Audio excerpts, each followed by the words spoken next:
our City of Miami Commission meeting for September 26th. I wanted to make an announcement to let you know we're going to begin shortly. I'm just waiting for one more of my colleagues who isn't here as yet, and then we'll get going. But I'm so happy to see all of you here advocating on behalf of your issues. And as soon as my other colleague joins us, we will get started. Apologies for the delay.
to get started with our recognitions and proclamations for this morning's meeting.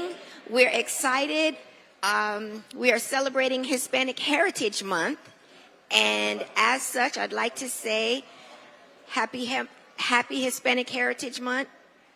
Feliz Hispanic Heritage Mes. Mesa de Español. Bienvenidos. My Spanish is small, but I'm learning todos los días. Estudiar todos los días. So I get better and better.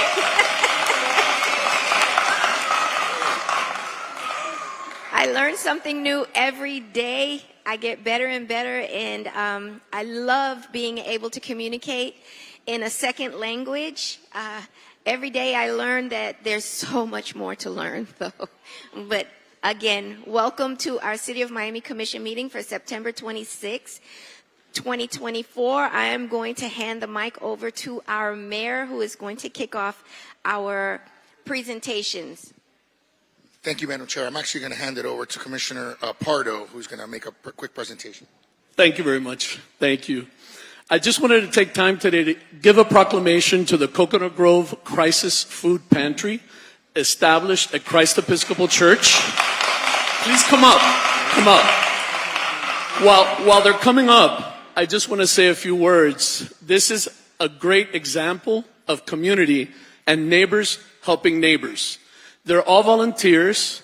Every Tuesday they get together and they create large bags of food that they distribute.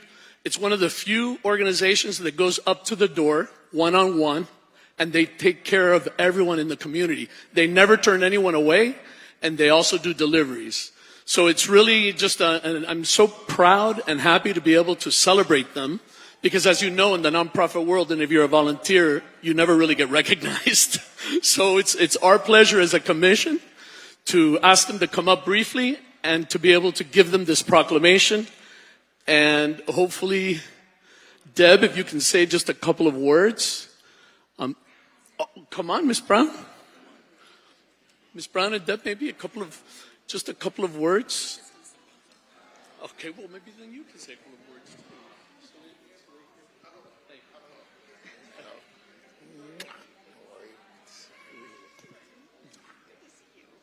Good morning, everyone.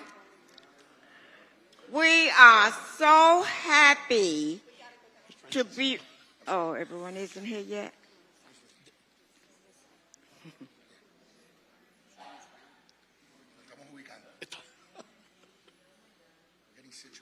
Situated. Go on, Ms. Brown. Again, good morning, everyone. Morning. We're so happy to be community servants, working together to help others in our community who are less unfortunate, I imagine, for some certain reason. But God selected us, the people that you see on the stage, to help these people in our community by serving them food baskets every Tuesday. We appreciate your kindness, for your award, your appreciation for your donations. And we just want to say thank you and may God bless you.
And now it's my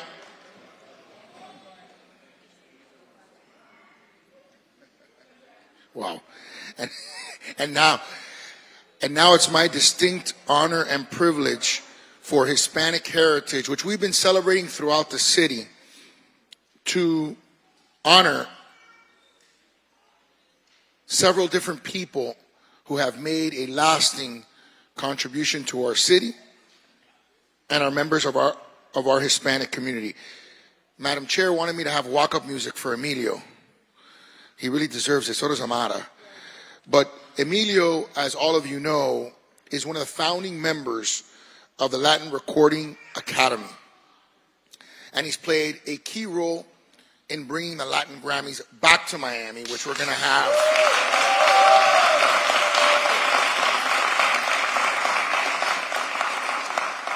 He's been instrumental in bridging the gap between Latin and mainstream music, creating a crossover of Latin music in the world.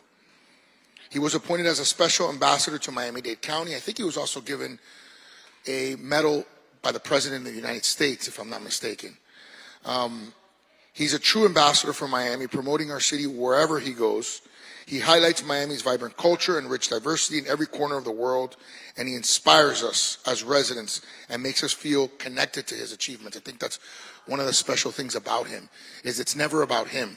It's always about whoever he's connecting with. Anyone who knows him, anyone who's interacted with him can attest to that. And of course, Gloria, his wife, who we're also recognizing, is the symbol and the brand of what it is to be a Latin artist in Miami. And their combined efforts as a couple have really just propelled Miami on the world stage. And so we're extremely grateful, Emilio. If you can please come up. We don't have the walk-up music.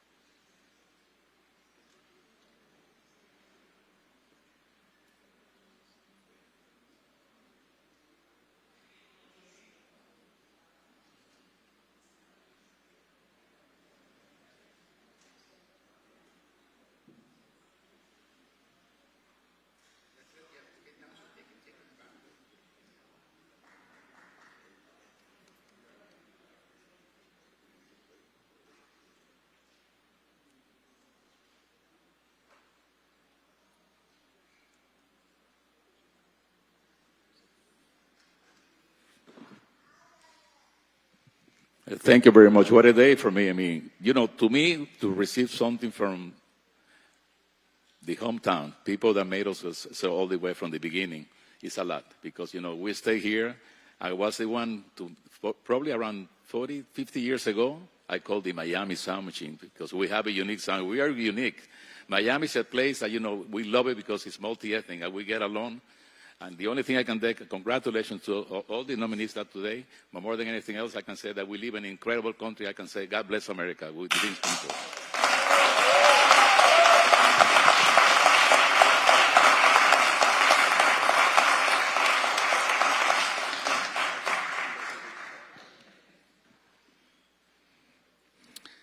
And our next honoree is someone I've gotten to know and seen her career ascend over the years. Amara is of Dominican descent, but was born in Miami. Her birth name is Diana Danelis de los Santos. I don't know, I think you could have stayed with that. That's pretty good. Has captured hearts and minds with her authenticity, her talent, and her pride in her Afro-Latina roots. She began her artistic career at the remarkable age of 4, dancing on the iconic show Sábado Gigante. Her talent and charisma led her to become a backup dancer for legends like Celia Cruz, making the beginning of a multifaceted career that continues to this very day to soar. Amara has shined in the entertainment world, starring in and hosting various movies and TV shows. Currently, she's one of the main hosts of Desiguales TV, a daily show that connects with the global Latino audience on Univision at 3 p.m. Amara continues to be an inspiring leader, using her platform to advocate for diversity, inclusion, and representation in all areas. In her message to young Afro-Latinas, Amara emphasizes the importance of embracing her heritage and using their voice to create a lasting impact. Please join me in welcoming Amara La Negra up to the stage.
Oh my God, I'm so nervous. I promised I wasn't going to cry or anything like that because y'all know I'm emotional. Ay, Dios mío. I've been waiting for this moment my whole life, by the way. I've dreamed of this day. I've dreamed of this key my whole life. I first want to start by saying I want to thank all the commissioners, Mayor Francis Suarez, of course, all the political leaders for making this possible. Thank you so much. It is such an honor to receive this recognition from the city that saw me grow, because I was born and raised here in Miami. I am so grateful to be recognized for all the efforts that I've done to bring our community together, to bring awareness to the Afro-Latino community. I will always be indebted and I will always be committed to my city. And I will continue to do the best that I can for the world to know what the Latinos are made of and what we got to offer. So with that being said, muchísimas gracias. Y brevemente lo voy a decir en español. Quiero agradecer a los comisionados, al alcalde Francis Suárez, a todos los líderes políticos por hacer esto posible. Muchísimas gracias. Para mí es un honor, es un placer el saber que mi comunidad, mi ciudad, Miami 305, me está reconociendo por mi labor, por mi trabajo, por mis esfuerzos. Y siempre para mí siempre Miami para mí será mi hogar. El mundo es muy grande, pero nada como Miami. Así que thank you so much.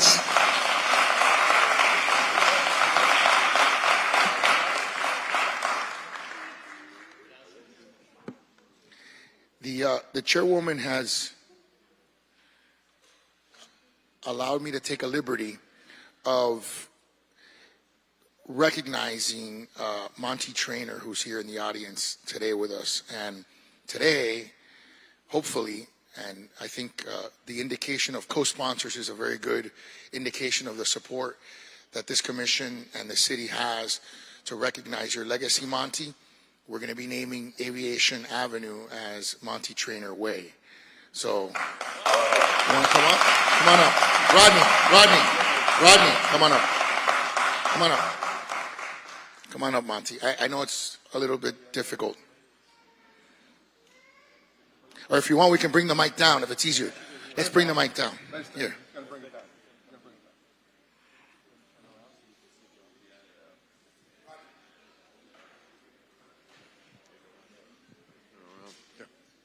Stand in front of my commissioner here. Mr. Mayor. Pull this thing down. Got it? Hey.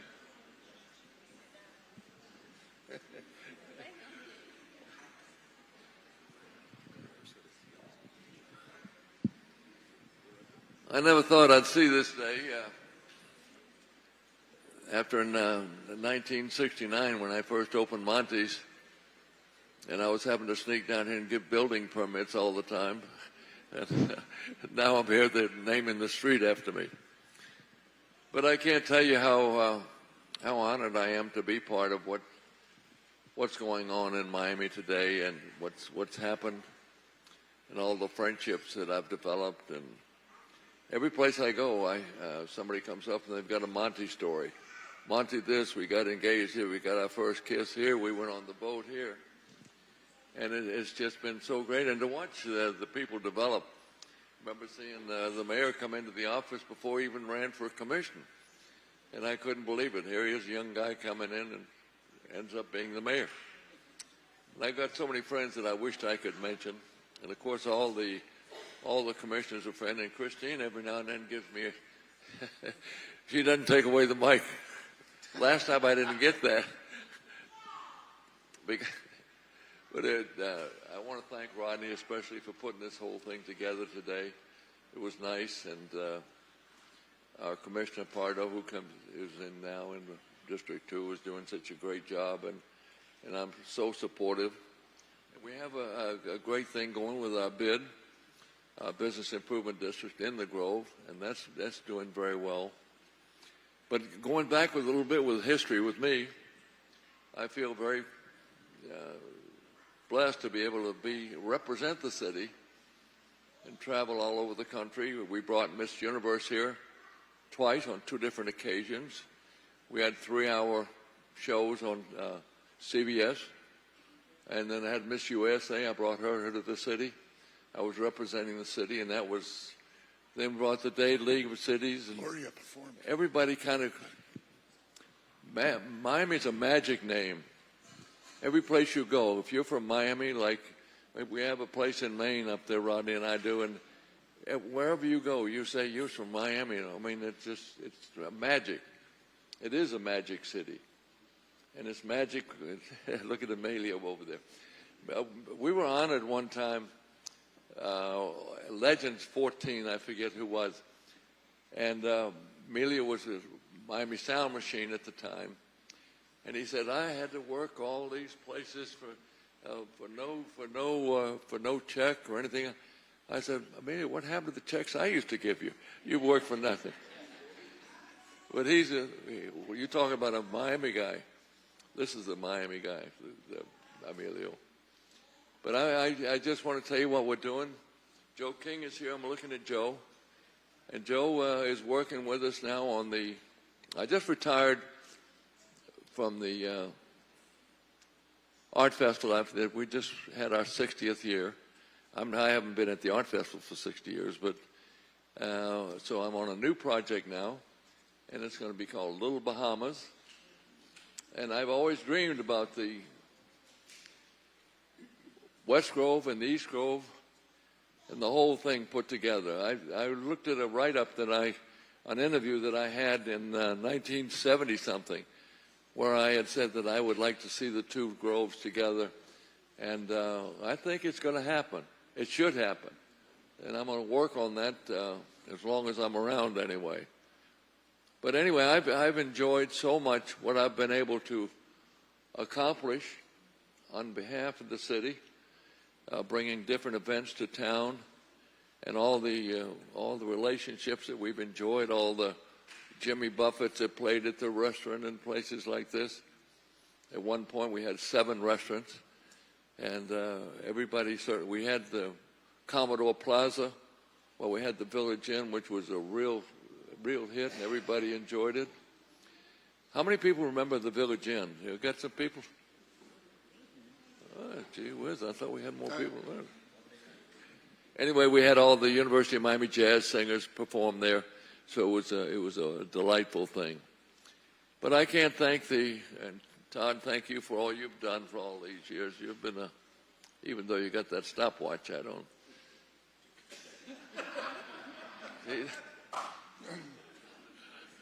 But anyway, to accomplish as much as we've done for the city, I feel so blessed to be able to be a part of it.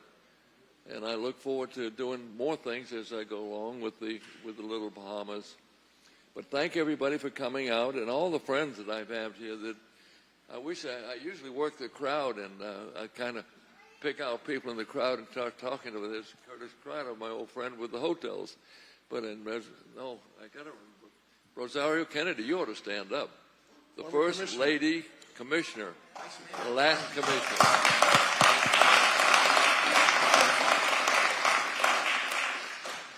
Rosario and I took my boat up to Washington, D.C. We had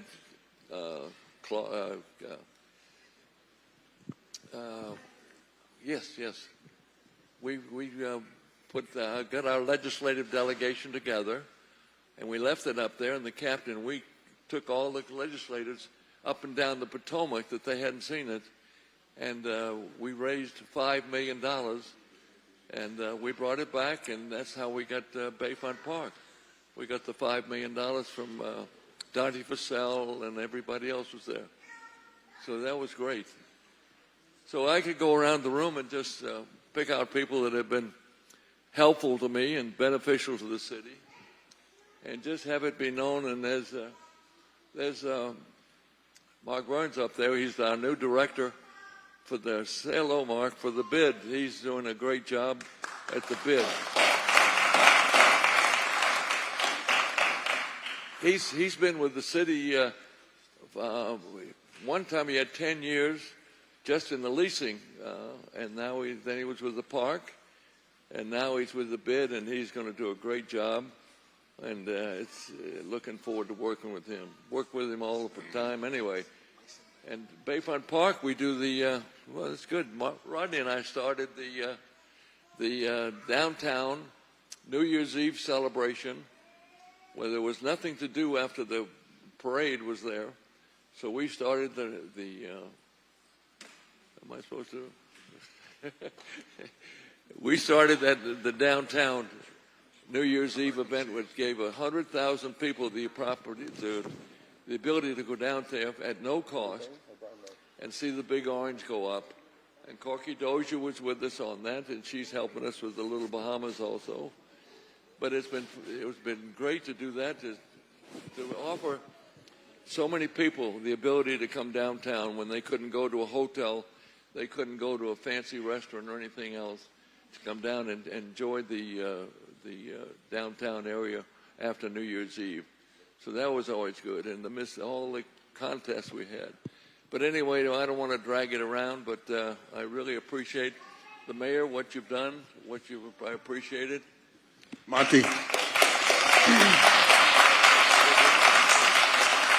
I just want to let you know that when I called the mayor and asked him if he would consider it, he before I could finish talking, he absolutely said he would do this. So I just wanted the folks to know that Monty Traynor, obviously, first of all, I'm Rodney Beretta. I used to work for the City of Miami Police Department. I worked an off-duty job at Monty's restaurant for 6 years.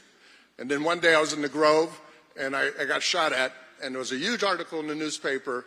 And when I walked in the restaurant, Monty says, you know what, my friends don't get shot at. Why don't you come work for me? So I went to go work for Monty. He had 7 restaurants and clubs. But Monty was just more than a restaurateur. He was the convention bureau for the city of Miami. There was no convention bureau.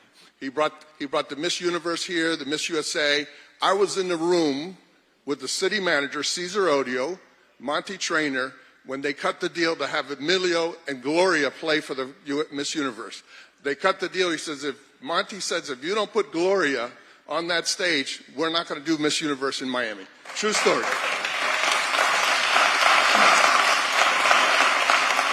So, just for a little quick Miami history, Monty was on this side of the bay, and Steve Mutz, the owner of the Fountain Blue, was on that side of the bay. When these two guys got together, something happened. If these two guys disagree, nothing happened. So it was just, those were the days. Then Monty actually started the Convention Bureau for Miami. And that's why you have the Convention Bureau that we have today. By the way, Monty also brought basketball back to the UM. UM didn't have basketball. Monty put the money up, put a group of guys together, and brought basketball back to Miami. I could go on and on and on, but Monty, you've been a mentor. You've been a dear friend. By the way, my wife, who's there, Sheila, is outside. Rosario married my wife and I 36 years ago. We just celebrated our 36th wedding anniversary. Your godson, Bradley's sitting out there. My son, Bradley's out there. Monty's been all part of my entire life, a dear friend, a mentor. I am so honored that they're doing this for you. I'm so proud.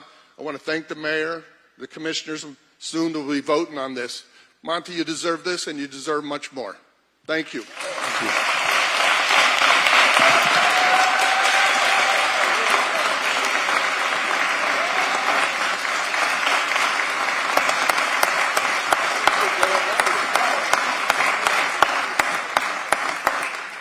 Thank you, Monty, and thank you, Rodney, and thank you, Madam Chair, for letting us take this out of order. I just want to say that what Rodney articulated as the impact on his life is something that universal with Monty, that everyone here has been impacted by Monty and has their Monty stories. And I want to thank the commission, because the minute our office reached out to every single one of our commissioners, they immediately said yes and joined this effort that we're doing as a team. Thank you.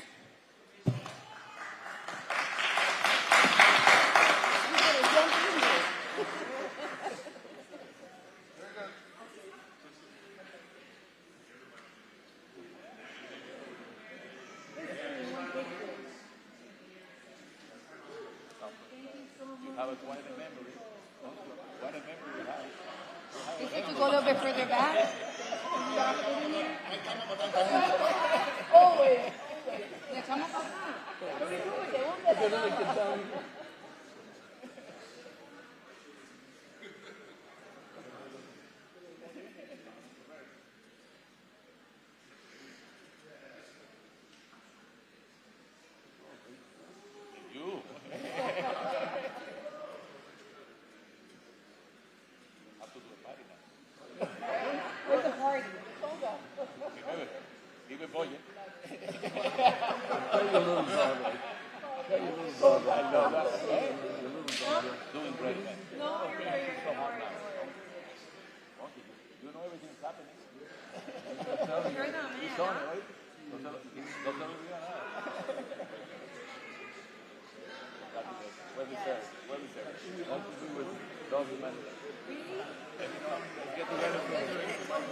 You over here. You get to see them. Okay. Here, Monty, come back this way. Go forward. Just go right.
At this time, we are going to begin our meeting with prayer. Father Roll is here from St. Agnes Episcopal Church. Got it right? St. Agnes Episcopal Church, historic St. Agnes Episcopal Church, located in Overtown. He is going to bless us with prayer today for our meeting. Please stand.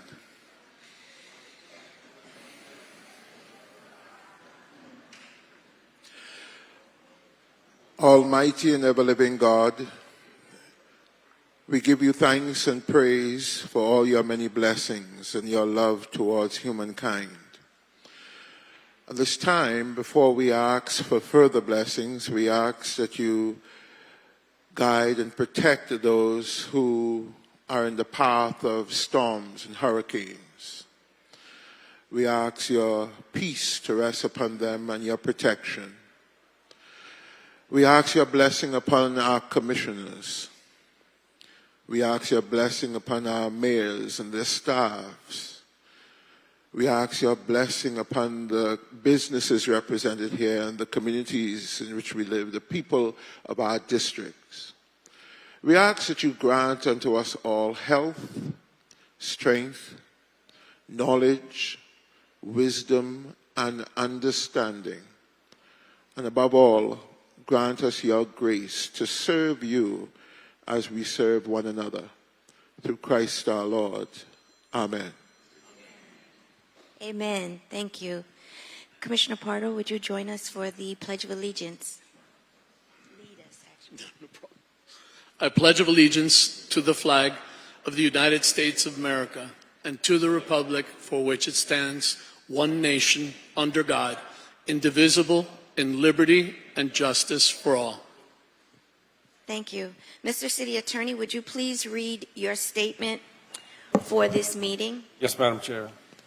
George Weissong, City Attorney. Welcome.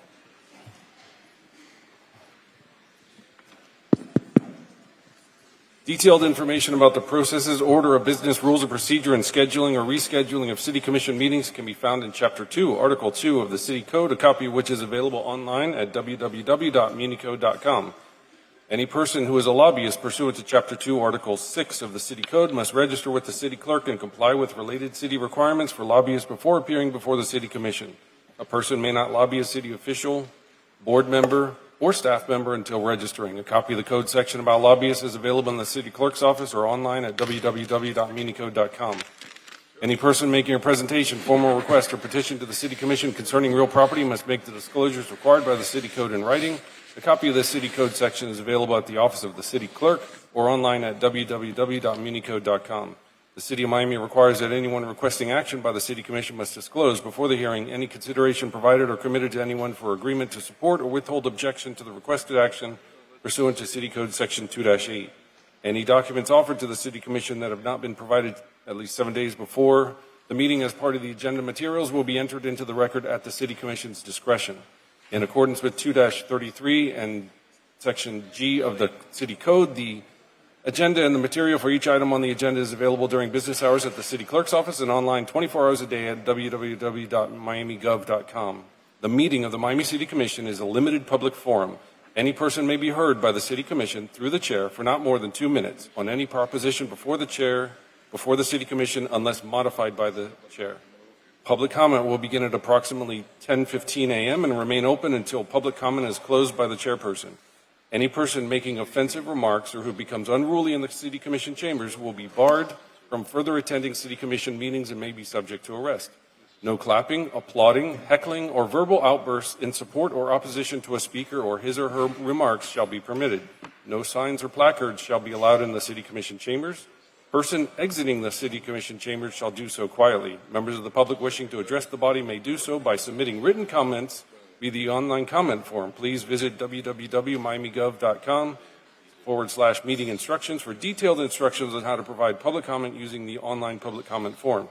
The comments submitted through the comment form have been and will be distributed to the elected officials, their staff, and city administration throughout the day, so that the elected officials may consider the comments prior to taking any action. Additionally, the online comment form will remain open until during the meeting to accept comment and distribute to the elected officials, their staff, and city administration up until the chairperson closes public comment.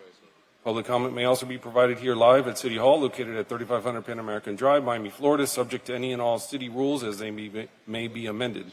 If the proposition is being continued or rescheduled, the opportunity to be heard may be at such later date before the City Commission takes action on such proposition. When addressing the City Commission, the member of the public must first state their name, their address, and which item will be spoken about. Any person with a disability requiring assistance, auxiliary aids, and services for this meeting may notify the City Clerk's office. The City has provided different public comment methods to indicate, among other things, the public support, opposition, or neutrality on the items and topics to be discussed at the City Commission meeting. In compliance with Section 286.0114, parentheses C, 4C, Florida statutes, the public has been given the opportunity to provide public comment during the meeting and within reasonable proximity and time before the meeting. Please note, commissioners have generally been briefed by City staff and City Attorney's Office on items on the agenda today. Anyone wishing a verbatim record of an item considered at this meeting may request it at the Office of Communications or view it online at www.miamigov.com. Planning and zoning items, PZ items, shall proceed according to Section 7.1.4 of the Miami 21 zoning ordinance.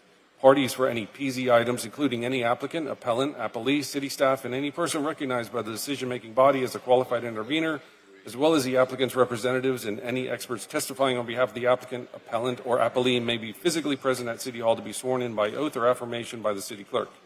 The members of the City Commission shall disclose any ex parte communications to remove the presumption of prejudice pursuant to Florida Statute 286.0115 and Section 7.1.4.5 of the Miami 21 zoning ordinance. The order of presentation shall be as set forth in Miami 21 and in the City Code. Staff will briefly present each item to be heard. The applicant will present its application or request to the City Commission. If the applicant agrees with the staff recommendation, the City Commission may proceed to its deliberation and decision. The applicant may also waive the right to an evidentiary hearing on the record. For appeals, the appellant will present its appeal to the City Commission, followed by the appellee. Staff will be allowed to make any recommendations they may have. Please silence all cell phones and other noise-making devices. This meeting can be viewed live on Miami TV, the city's Facebook page, the city's Twitter page, the city's YouTube channel, and Comcast Channel 77. The broadcast will also have closed captioning.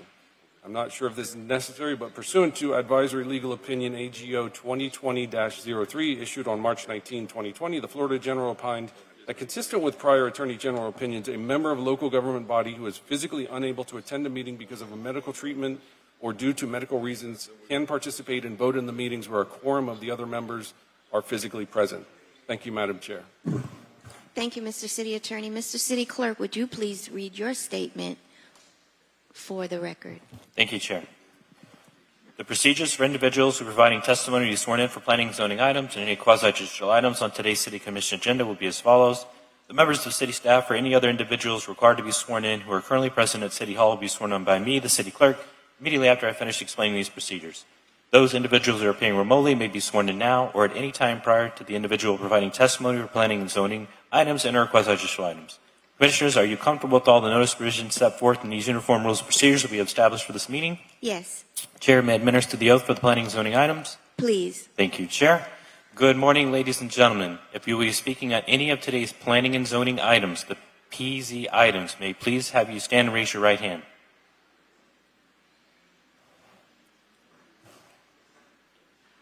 Do you solemnly swear or affirm that the testimony you're about to give at today's hearing is the truth, the whole truth, and nothing but the truth? And your response is?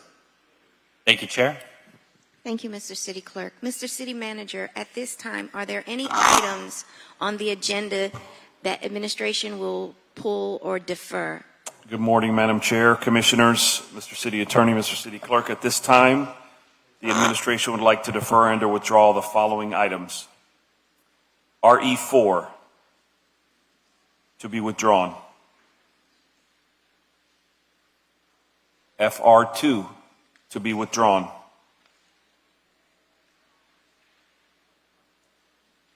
FR3 to be withdrawn.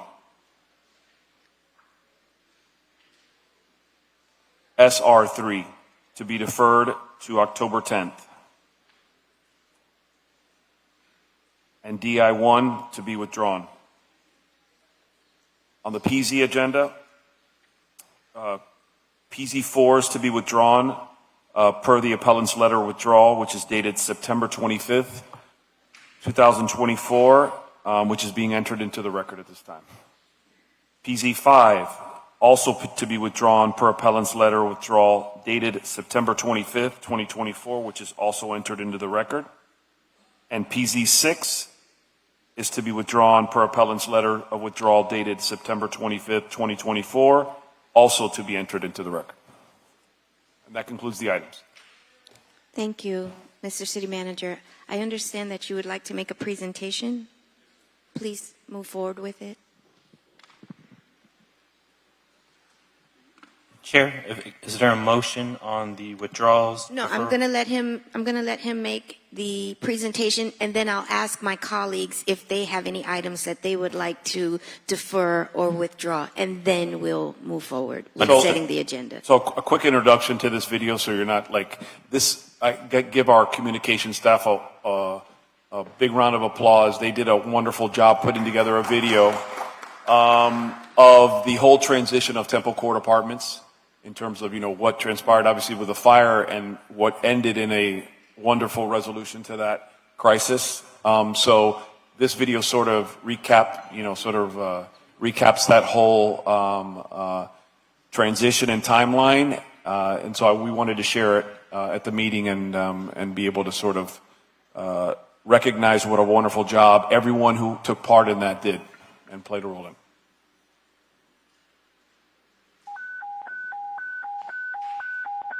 Multi-residential fire. The fourth floor, we're beginning to evacuate. Partial collapse on the Bravo side. A lot of active flames. And the wall at the top there, it looks like it's going to get ready to come down. Crews have not seen a blaze like this in 25 years. We have over 40 units from Miami Fire on scene. Muchas personas mayores, algunas con dificultad para moverse. El edificio fue construido en 1920 y está hecho casi en su mayoría de madera.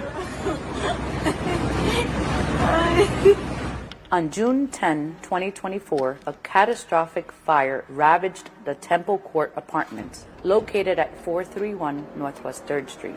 Emergency responders arrived at 8:15 a.m. to find the complex engulfed in smoke and flames. Tragically, they discovered a worker, Peter Biotti, shot in the torso. Miami police arrested 73-year-old Juan Francisco Figueroa, charging him with attempted murder and firearms-related offenses.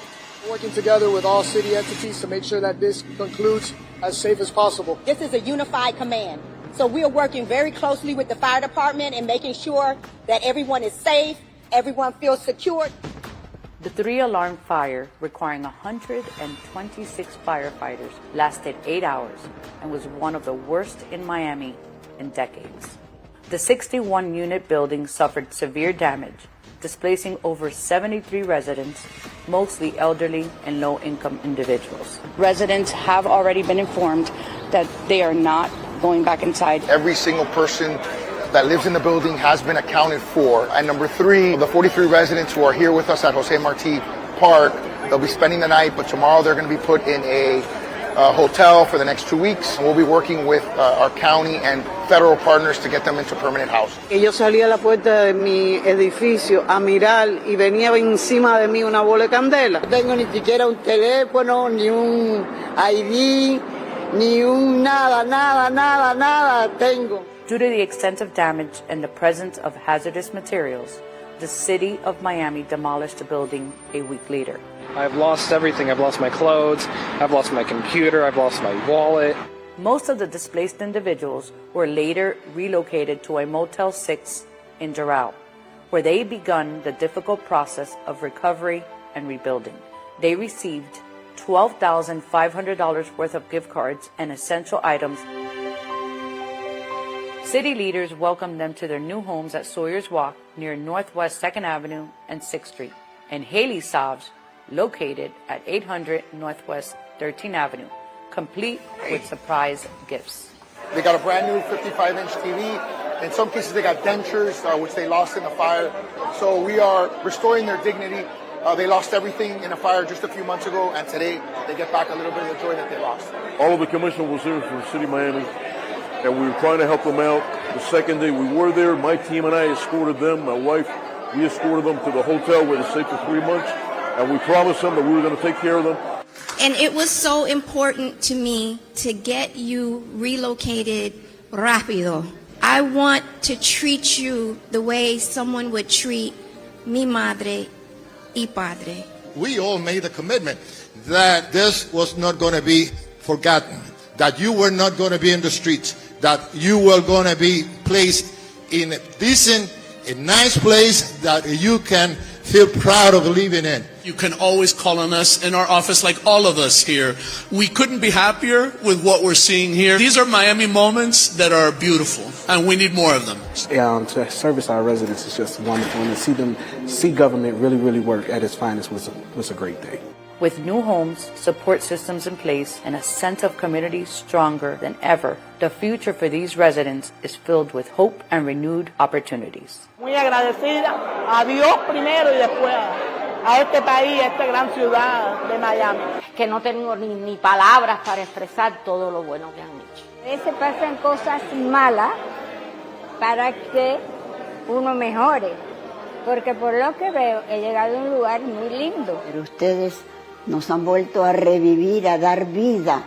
Estamos reviviendo, estamos volviendo a empezar a vivir. Gracias a ustedes y a los que los representantes y a los que los ayudan a ellos. Nueva vivienda. Que Dios nos acompañe y nos dé salud.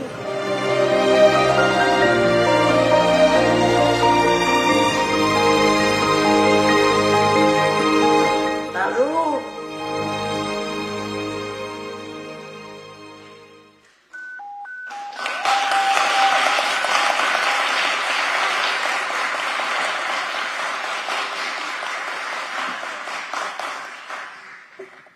Thank you. That was a group effort, collective effort, and I have to acknowledge city staff who worked around the clock to make the residents as comfortable as they possibly could have been in the hotel. They made sure that they got clothing, people donated so much, and there was so much effort between myself and Commissioner Gabella.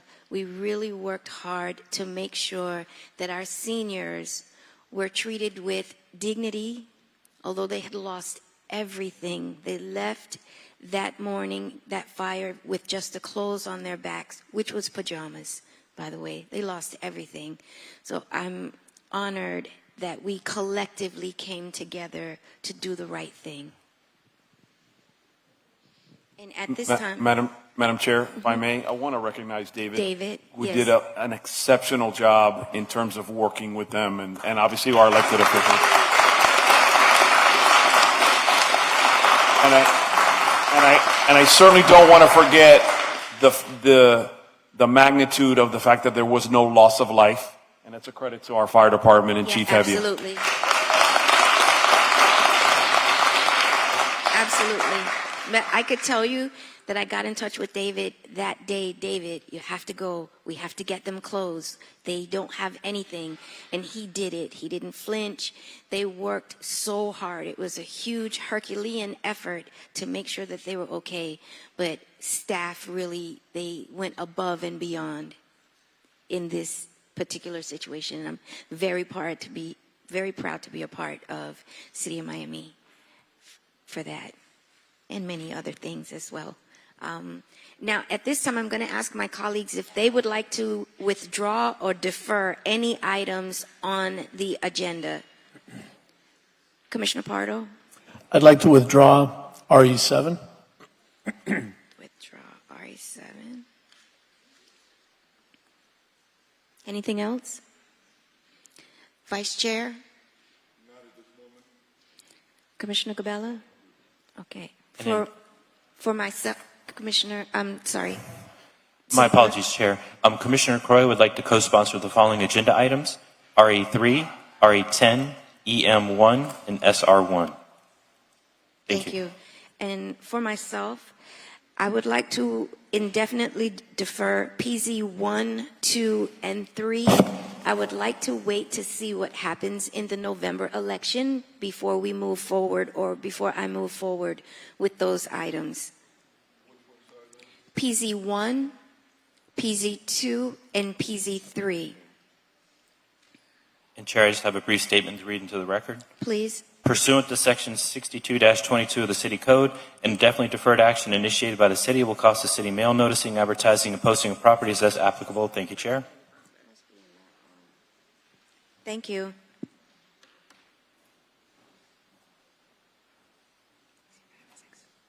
Okay, I believe that we have, would you like to, Mr. City Manager, can you read all of the items again to make sure we have it for the record that are going to be withdrawn and or deferred?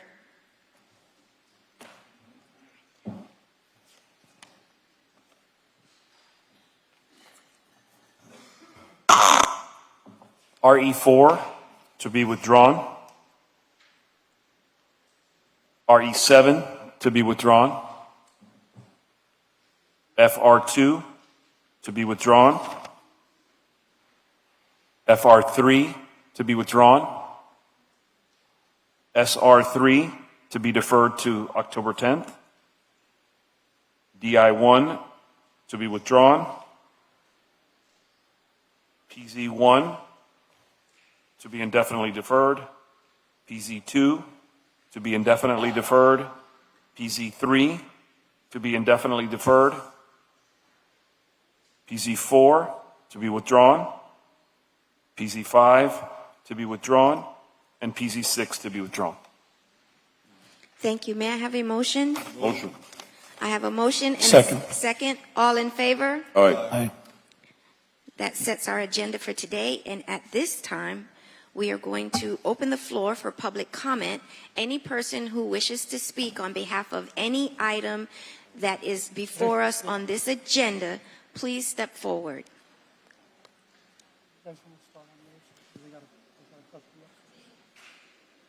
Commissioner, perhaps someone can start at the other podium while the IT puts me online.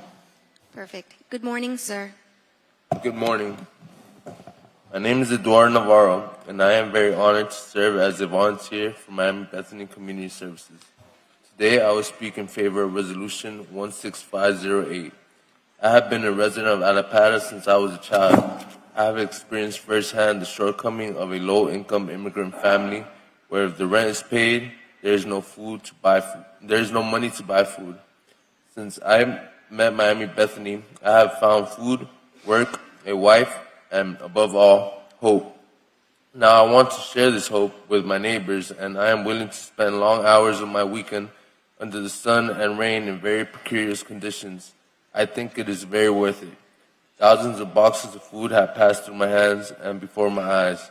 I have seen people from all over Miami both crying and laughing. It is gratifying to be part of the solution and not the problem. But at the same time, it is a shame that the city of Miami has abandoned property for so many years when we, who are distributing free food, do not have a decent place to store and prepare. Please, on behalf of Miami's low-income families, I ask for your vote for Resolution 16508. Together, we can make a change in the community. Thank you. Thank you. Good morning, Elvis.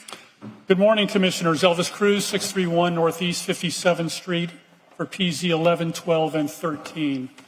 Watson Island was zoned parks and recreation for many decades. It is beyond horrible that this city now wants to enable building 20-story high-rises on Watson Island, which was given to the city by the state of Florida to be a public park. When this was at the PZAB, the city's attorney said the settlement agreement required the city to apply for rezoning, but you are not required to approve it. So please don't. However, I am thrilled to see the city is now capable of complying with the settlement agreement. Perhaps attorneys Wysong, Greco, and Snyder will also have the city comply with the settlement agreement for 5101 Biscayne Boulevard, as I've been trying to do for years, instead of fighting me with arguments about standing, damages, and sovereign immunity. Lastly, it was on May 25th, 2023, a year and 4 months ago, that this commission approved funding to fix the flooding by the softball field in Morningside Park, which was caused by the city itself in 2012, 12 years ago. Nothing has happened. Commissioner Pardo, I'm hoping perhaps you can ask the city why nothing has happened, and maybe we can get that project fixed. Thank you. Thank you. Good morning. Good morning. My name is Dr. Paul Malavenda. I speak on behalf of PH5. I come from Miami Bethany Community Services, and we're a silent partner of the City of Miami helping the homeless and the needy. For the past 29 years, we have been feeding about 1,200 families a week, and we're ready to feed 2,000 families per week with a target of 5,000 families a week. As we enter an era of economic uncertainty, we need your help. And I come here to ask for your help, straight up, because more families are in need. They need food. It's a basic need that people should not be without. Everybody deserves to have food. This building that's found on 850 Northwest 23rd Street has been abandoned for about 44 years and could be used for a specific purpose of helping us to feed more people that the city needs. As a partner of the city, being silent, not taxing the city or creating a burden for the city, we ask you for your help in making this decision so we can continue to help the city and help more people. Irregardless of your decision today, we will continue to feed them, but I thank you in advance for making this decision on behalf of Bethany Community Service. Thank you. Thank you. Good morning. John Dolson, 4205 Lennox Drive in Coconut Grove. First of all, you took a little of my thunder away this morning. I was going to talk about SR3 and earning pensions. And one of the things I was going to say is that the last 8 years, I've seen a very dysfunctional city commission where people meddle across the lines into one another's projects. That was an awesome video. That gives me hope for the future. That was a great job. Well done. If you did that all the time, I think everybody would say you needed a pension. A good one. Anyway, that's not why I'm here. I'm not going to be here on the 10th, so I had to get my shots in. On that, I do want to talk about RE5. Bring the freebie back. It's great. We already have a parking problem down here. That is a great solution for letting locals get in here to use the restaurants and shop and be Coconut Grove citizens. So bring it back. It'll be a good deal. Thank you very much. Thank you. Good morning. Good morning. My name is Emily Aldana, and I have come to ask you to vote in favor of PH5. I am a dreamer, a nurse, a wife, and a mother. I also have the honor of being the secretary of Miami Bethany Community Services, which interviews the food program beneficiaries every week and listens to their families' moving stories. Our database has recorded more than 7,500 households we serve regularly from the end of the pandemic to today. 89% of them live below the poverty level, and more than 50% of them do not receive any government help for different reasons. The housing crisis is the most worrying factor, and inflation in the cost of food makes it even more complicated. On the other hand, the food supply we deliver to them each week ranges between $120 to $150, which helps cover the income deficit. I am honored to inform you that we are an oasis in a desert, but saddened to recognize that our workplace is very limited. We have plenty of food, and our volunteers are growing every day. With the property we're asking for, we could potentially serve 5,000 families in the first week alone, a significant increase from the current capacity of 1,200. Please consider our organization the best resource in this great city that, to alleviate the food shortages in regular times and emergencies such as hurricanes and pandemics.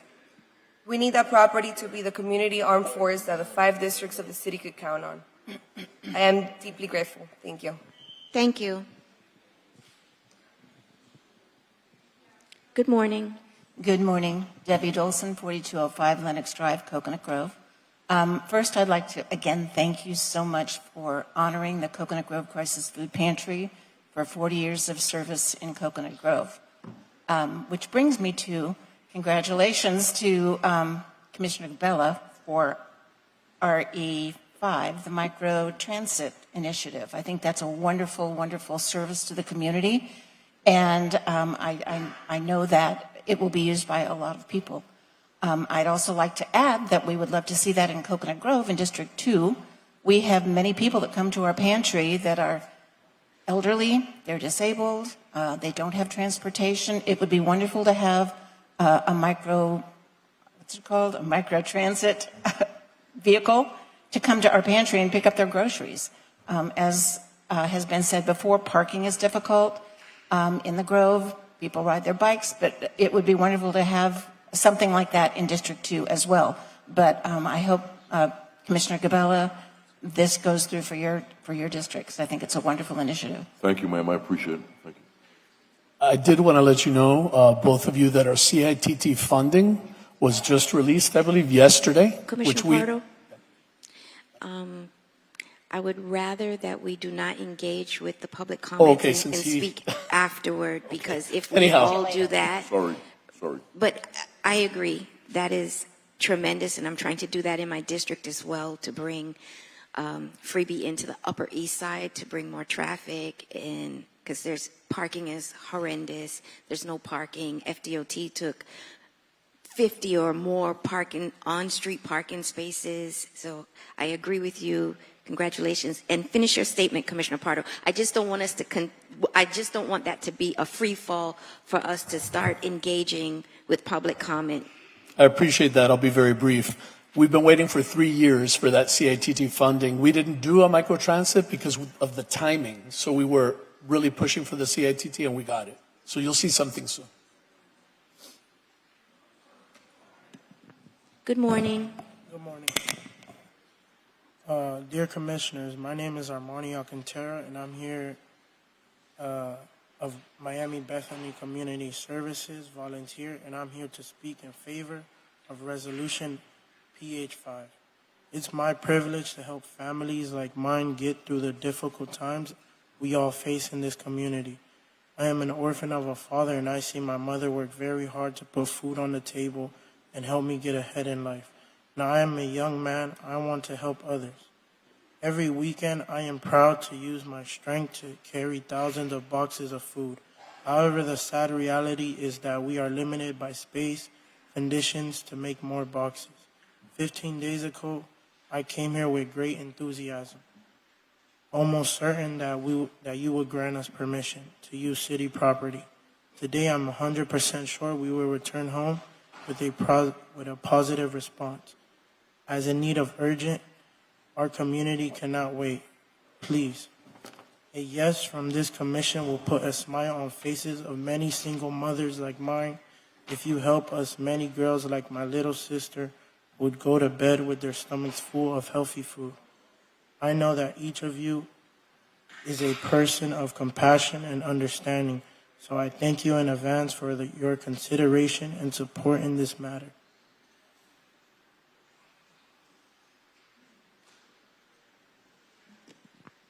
Good morning. Good morning, honorable commissioners and chair.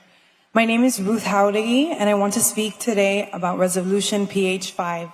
As a teacher, this is my second time coming in this month because I feel compelled to address the work and the urgent needs of thousands of low-income families in our city. Every week, I witness the gratitude of our community. People literally kiss our hands and thank us. I've seen Uber drivers dropping off passengers get down and ask if they also can have food. I also see the heartbreak of hundreds of families that have to leave empty-handed without any food that they desperately need. Our current setup is limiting our ability to help. With news of rain and storm, our team is scrambling to find ways to protect the food that we have because we don't have a building. Our shirts say 52 al año, which means 52 a year, a promise to our community that every week we'll provide a box of food. The problem isn't the availability of food or the commitment of our team. The problem is that we operate outside. Rain or shine, we prepare and distribute thousands of meals, but we lack the space and proper conditions to expand. With your approval to use 850 Northwest 23rd Street, we could serve up to 5,000 families each week, making a real difference in their lives. Can we please make a decision today? 2 weeks ago, I asked you for one box, one with 4 walls and a roof. On behalf of those who can't afford rent and groceries, I ask for your support, and I am very thankful. Thank you. Good morning. My name is Pedro Aquino. I'm here to speak on favor of PH5. I'm a small business owner, a husband, father, and Excuse me. I'm honored to have been born in Alpata. I've taken the role as director of Miami Community Service Food Distribution Program in recent years. Our program has been recognized for its outstanding impact that we've had in our community. We've been awarded a refrigerated truck. We've been recognized at the White House for our leadership and social services. Although we have accomplished all this, we're facing a big hurdle that seems hard but not impossible. Today I stand here before you as fully gratitude for the opportunity to speak our issues in our communities. We have the supply and volunteers to serve not only our families in our area, but other churches and communities. However, the only limitation we face is the space. Our efforts have been maximized in our facility. We've been working in rain, in sun, and we cannot continue in these matters.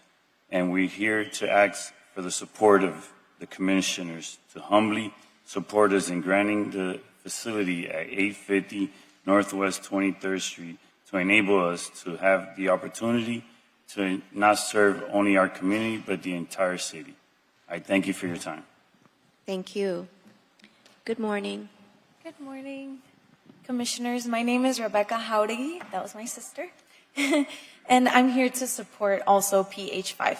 The housing crisis and the increase in food costs are accelerating significantly, as we know, and we want to be part of the solution together, hoping to receive the support from those who have promised to unconditionally serve their constituents. As you can see, we're here again, missing work and school. And we know that that's tough. We've had people inside and outside with signs, and we need this decision to be made, and we appreciate your help. Let's put this property that has been abandoned for 40 and more years into operation. At Miami Bethany Community Services, we are fully willing to serve our fellow citizens free of charge, as we have for the last 29 years, regardless of situation or circumstance. Please vote yes and be part of the solution.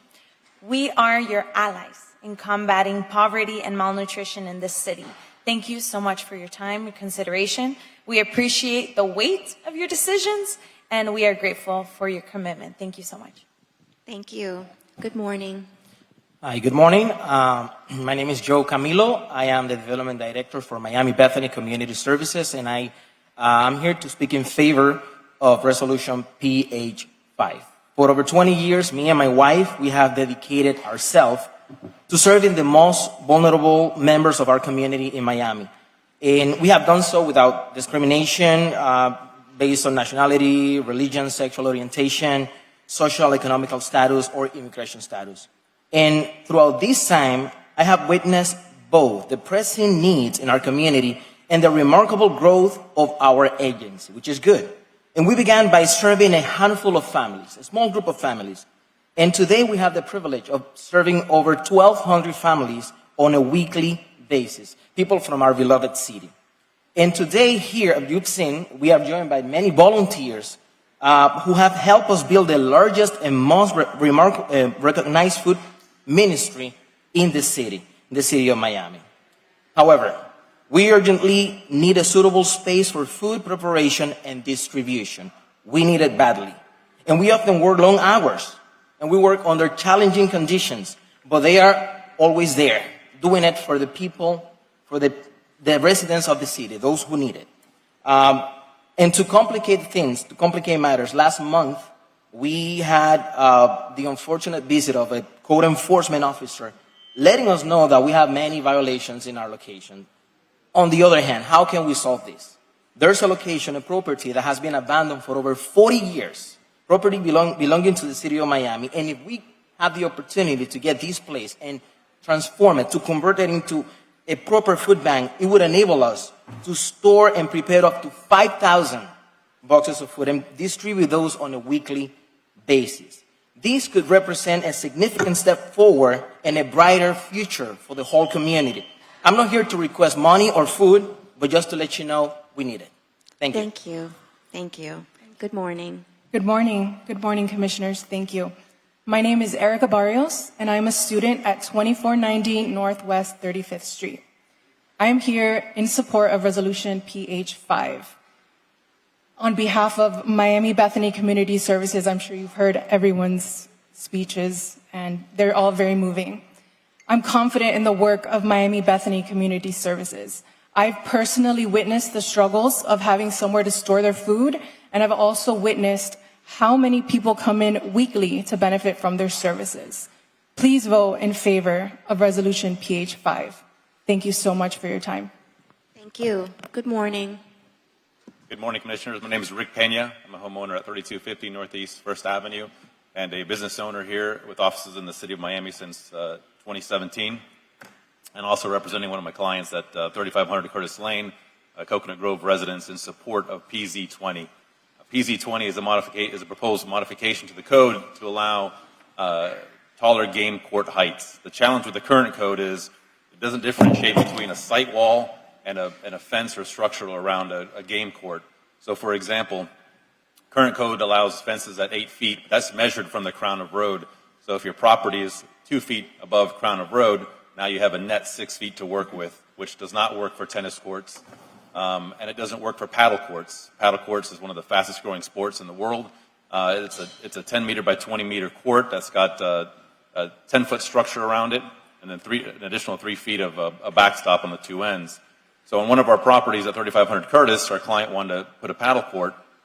And again, the challenge is they viewed those courts as walls, and the limitation was 8 feet. So what we had proposed to do is we proposed to sink the court by 4 feet so that our walls would still meet code, but we'd in essence create a bathtub.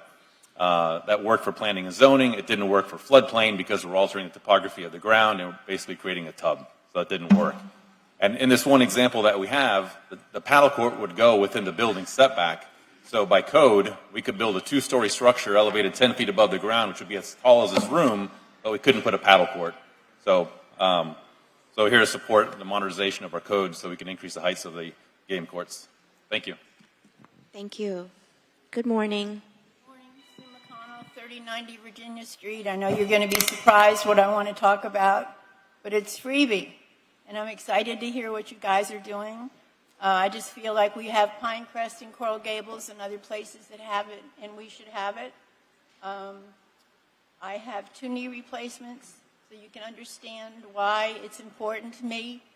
And my other concern is the fact that I'm wondering if we can regulate these parking lots that charge these people these exorbitant fees when they're late, like 10 or 15 minutes. I get calls all the time. People are worried about it. As I told you last time, they're worried about their credit ratings. They were worried about if they put a lien on their house. It's serious. I mean, they're just taking advantage of us. And I know they do own some of those lots, but they lease most of the ones in garages and some other lots. So if anyone can shed a light on that for me, I'd appreciate it. And I know we're coming up next, right? Okay. Thank you. Thank you. Good morning. Good morning, Chairwoman. My name is James Torres. This morning I'm here as a resident of the downtown community, not as president of the DNA. I do want to bring up RE10, which is the Monty Trainer Way. I've looked it over, and there's a name missing on here, which is Joe Carollo. I don't see him sponsoring it. I'm hoping that he does sponsor it. And maybe you guys can take action on it earlier and move it out of order to approve it as a majority. There's my 2 cents. Very short. I had previously asked for my name to be included. Oh, you did? Last meeting, I believe. And Commissioner Croyo was stated during the order of the day. EM1 and RE10 both. Perfect. So hopefully you guys can put it out of order and approve it as a majority. Thank you very much. Looking forward to the budget meeting. Thank you. Good morning. Good morning, everyone. I'd like to thank you guys for the opportunity to speak to you guys. Honestly, we're a small business that operates in Miami, and we would like some help with SR2. We recently purchased some properties that have demolition orders on them, and we would like to have the opportunity to improve these buildings and bring them back into the community and actually utilize them as our office for our business. And if there's anything that you guys could do to help us improve the buildings and the area, you know, we would love to. We're committed to invest in it. We're a construction company. We're going to do whatever it's going to take to improve and correct these buildings so they become a vital part of our community again. Since we've gotten these properties, we've paid all of the delinquent taxes and everything else that's related to us. We would love for your help to help us restore them and bring them back. So anything that you can do, we'd really appreciate it, and thank you. I'm sorry, Chair. Sir, if we could have your name for the record. Carl Brzezinski. Thank you. Thank you. And I'd like to say one last thing. Christina, honestly, meeting with you and your team was incredible. And it gave us a hope that we could honestly do something together that would really help everybody. Thank you. Good morning. Good morning, Commissioners. My name is Christy Reese-Tasker. I'm here to speak on a couple of different things. AC1 16672, which is the attorney-client session that you guys will be going into later. As we all well know, Commissioner Joe Carollo has a judgment against him, but the judgment is not against the city itself. Whether the city attorneys made a wrongful decision in the very beginning to represent him on his personal forefront, the city charter clearly states that he was supposed to go through the city manager in order to do anything that he does regarding code enforcement. So I respectfully ask all of you, I understand that Commissioner Pardo was partially funded and partially funded Commissioner Gabella to be elected for office, the same people who have sued Commissioner Carollo. So I would ask that if you Let's straighten things out. Commissioner, What are we please, talking about here?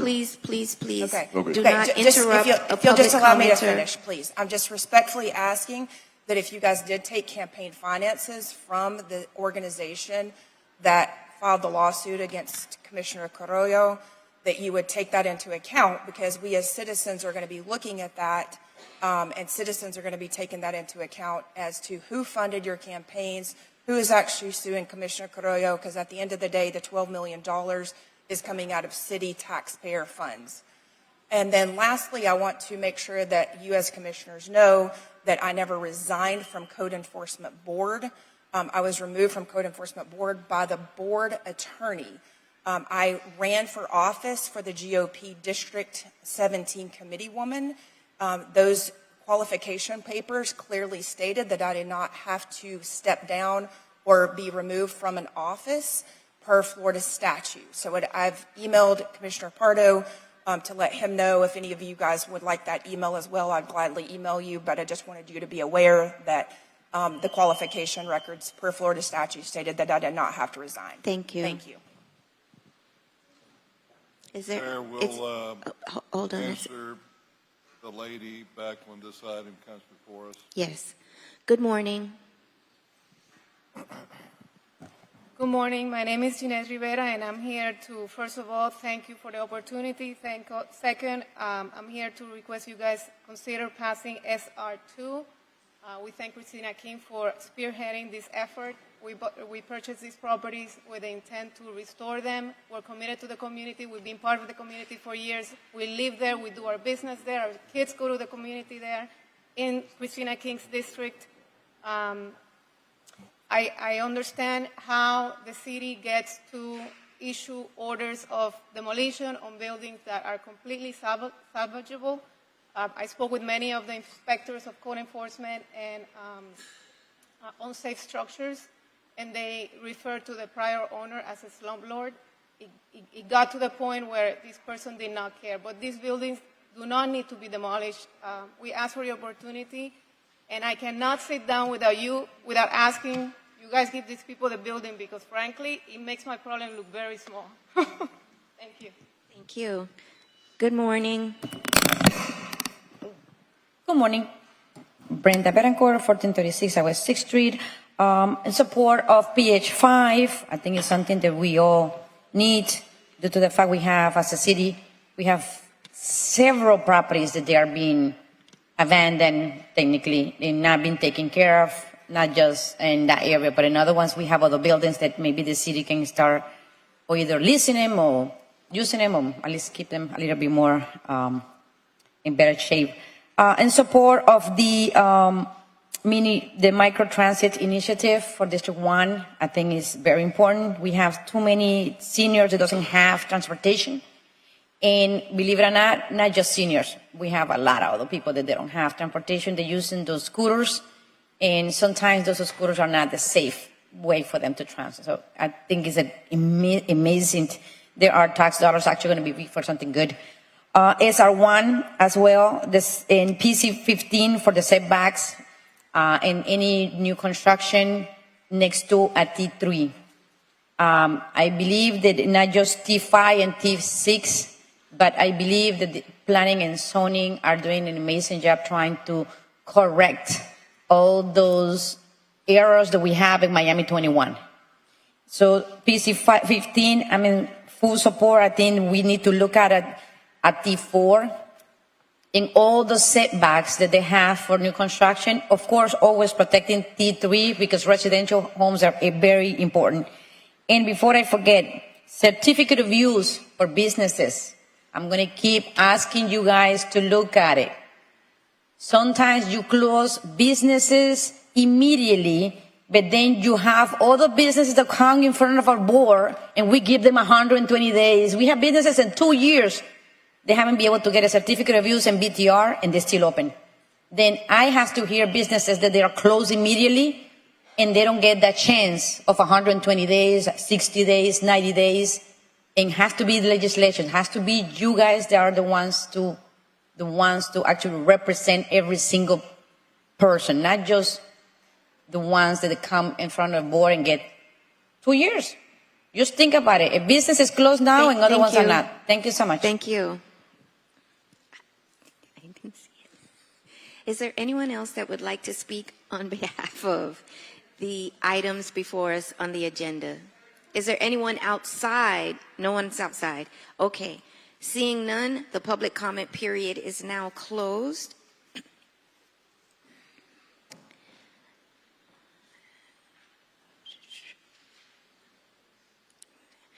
I'm going to ask my colleagues, for the consent agenda items, are there any items that you would like to pull for discussion? That's Yes, just for some brief questions that I have on CA10. I don't think there should be much problems with it, but if I could pull it. Okay. All right. So may I have a motion to pass CA 1, 2, 3, 4, 5, 6, 7, 8, and 9? Second. I have a motion and a second. All in favor? Aye. Aye. Motion carries unanimously. That was 1 through 9, right? 1 through 9. CA10, can this be explained further? I don't quite understand what this is all about. Happy to, Commissioner. So for many years, obviously the city through the Miami Parking Authorities operated the lots in the center median of Biscayne Boulevard, across from Bayfront Park, across from Bayside. And on occasion, the Florida Department of Transportation has indicated or asserted that they have ownership of that right-of-way. We have indicated that they are incorrect and have at times required that they show proof. We've been operating it for years, for decades. We're talking about in Biscayne Boulevard. Correct. They have never done so, and as a result, since we've gone through this process with them, it's been sort of a circular process. We thought it's probably the opportune time to finally claim an established title legally, and so that's what this item is about. Okay, that's fine. That's a good reason. I make the motion. I have a motion, a second. Second. All in favor? Aye. Aye. Motion carries unanimously. Madam Chair, can I speak out of order 1 minute? Just can we take a vote on the PH5 so we don't have these people waiting here Yes, all day long? that would be good. Yeah. Absolutely. And I'd also like to be shown as a co-sponsor.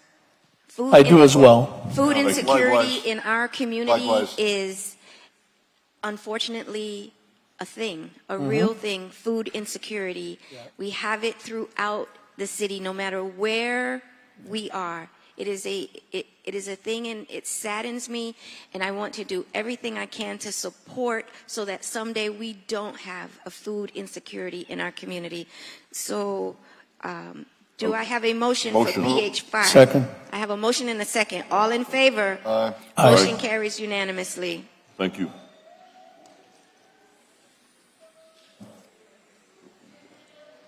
Thank you all. Thank you for your advocacy, and thank you for what you do for the community. And at this time, I'm going to ask if there are any of the PH items that my colleagues would like to pull for discussion. No. No? May I have a motion for Move. PH 1, 2, 3, Move. and 4? Second. I have a motion and a second. Chair, All- my apologies. It's my understanding that Exhibit A needs to be revised for PH1. So PH 1 as amended. I have a motion and a second. All in favor? Aye. Aye. Motion carries unanimously. That was PH1, right, alone? No, PH 1 through 4. 1 through 4. And yours passed unanimously. And just to reflect, since PH3 was a 4/5, we had a four votes. So. Yes.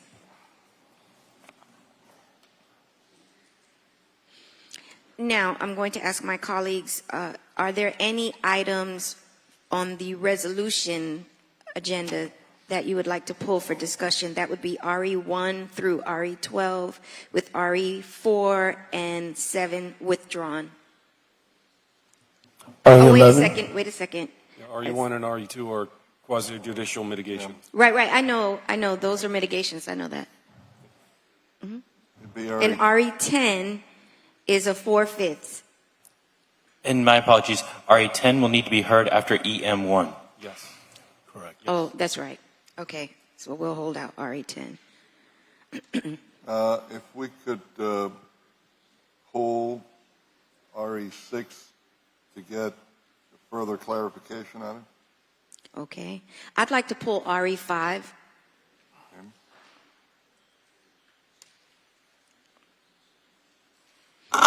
That's my item. Yeah, I know. Madam Chair, might I make a suggestion to maybe advance EM1 so that you can take that item up at the same time? Which one? EM1, it's the naming emergency. street. Because that one has to happen ahead of. The emergency ordinance, Chapter 54, street and sidewalk naming of streets, so that we can pass RE10. We have to take that up first. So motion. So I have a motion. I have to read the title. And I have a second. All in favor for EM1? Aye. Wait, hold on. The city attorney has to read something into the record. It's the title, yes.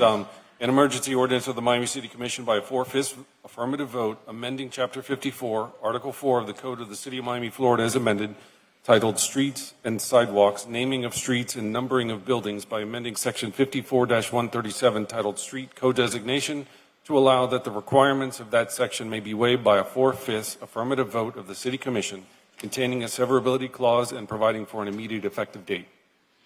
I have a motion and a second. All in favor? Aye. Aye. Motion carries unanimously, 4/5. And Now- we need Madam to do Chair, it So- again. Because Yes. it's, yes. We need to do it again. So would you please read the title into the record a second time? Thank you, Madam Chair. An emergency ordinance of the Miami City Commission by a 4/5 affirmative vote amending Chapter 54, Article 4 of the Code of the City of Miami, Florida, as amended, City Code, titled Streets and Sidewalks, naming of streets and numbering of buildings by amending Section 54-137, titled Street Co-designation, to allow that the requirements of that section may be waived by a 4/5 affirmative vote of the City Commission, containing a severability clause and providing for an immediate effective date. Do I have a motion? Motion. I'll second. All in favor? Aye. Motion carries unanimously, satisfies the 4/5. And at this time, may I have a motion for RE3? Motion. Second. Wait, let me read them out. RE3, RE8, RE9, RE10, RE11, and RE12. I'd like to pull RE11. Okay, we'll pull RE11. So, And Chair, my apologies, RE10 will be as amended. as amended. Okay, let me read that again. RE3, RE8, RE9, and RE12. May I have motion? Motion. And RE10. And RE10, I'm sorry, and RE10. May I have a motion? Hold on. RE7 was withdrawn, Yes, and RE4 was withdrawn. and RE6, I asked for it to be drawn just to go over it quickly. Right, and I pulled RE5, and Commissioner Pardo pulled RE5, 6, and 11 were pulled. 5, 6, and 11. And RE4 is withdrawn also. Yes. All right? All right, so I have a motion and a second. All in favor? Aye. Aye. Carries unanimously. Yeah. Madam Chair,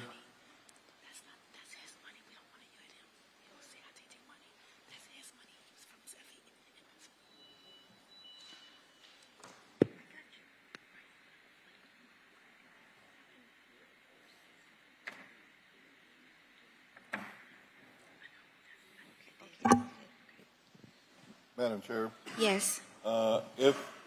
if and when RE11 will be brought back, I would like for it to come back after the shade meeting that we're supposed to have on it. Is that okay? That's okay. I thought the shade meeting was optional. You're right, it is optional, but Okay. we have it on, and I think it would be beneficial if we have a shade meeting for a short time. Okay. Okay, I no longer need to discuss RE5. You wanted to get some information on RE6? Yes, So should I make a motion for RE5? Not yet. to be included. Okay. On RE6, the only question that I have is this is not going to include any of the grass area in Regatta Park whatsoever. Am I correct in that? I don't know if it includes the grass area. I know it's for the Latin Grammys and Amigos for Kids. Yeah, but, well, okay, so I thought you might know, so let me go to the administration, see if they know. Or the mayor's office. Yeah, okay. Mr. Manager, I just want to make sure that what we're approving here is for inside the hangars and not so that we use up to 20 weeks out of the year all the grass area in Regatta Park, then we just got it looking really green now. And then get it torn up nonstop. Yeah, that's the intent, sir. Okay, so can we include in this that this is not for the grass area in Regatta Park? You sponsored the item. I mean, Well, in the mayor's office as well. So yes, I mean, are you fine with that? I don't want to give that opinion until I know the area. Okay. So I'd need to see it on a map. Yeah. Can we leave it then for later until we get the answer? I'm okay with that. I'm Okay. okay deferring it. So may I have a motion to pass RE5? Motion. Second. All in favor? Aye. Motion carries. Thank you. And at this time, we'll take up our mitigation items, RE1.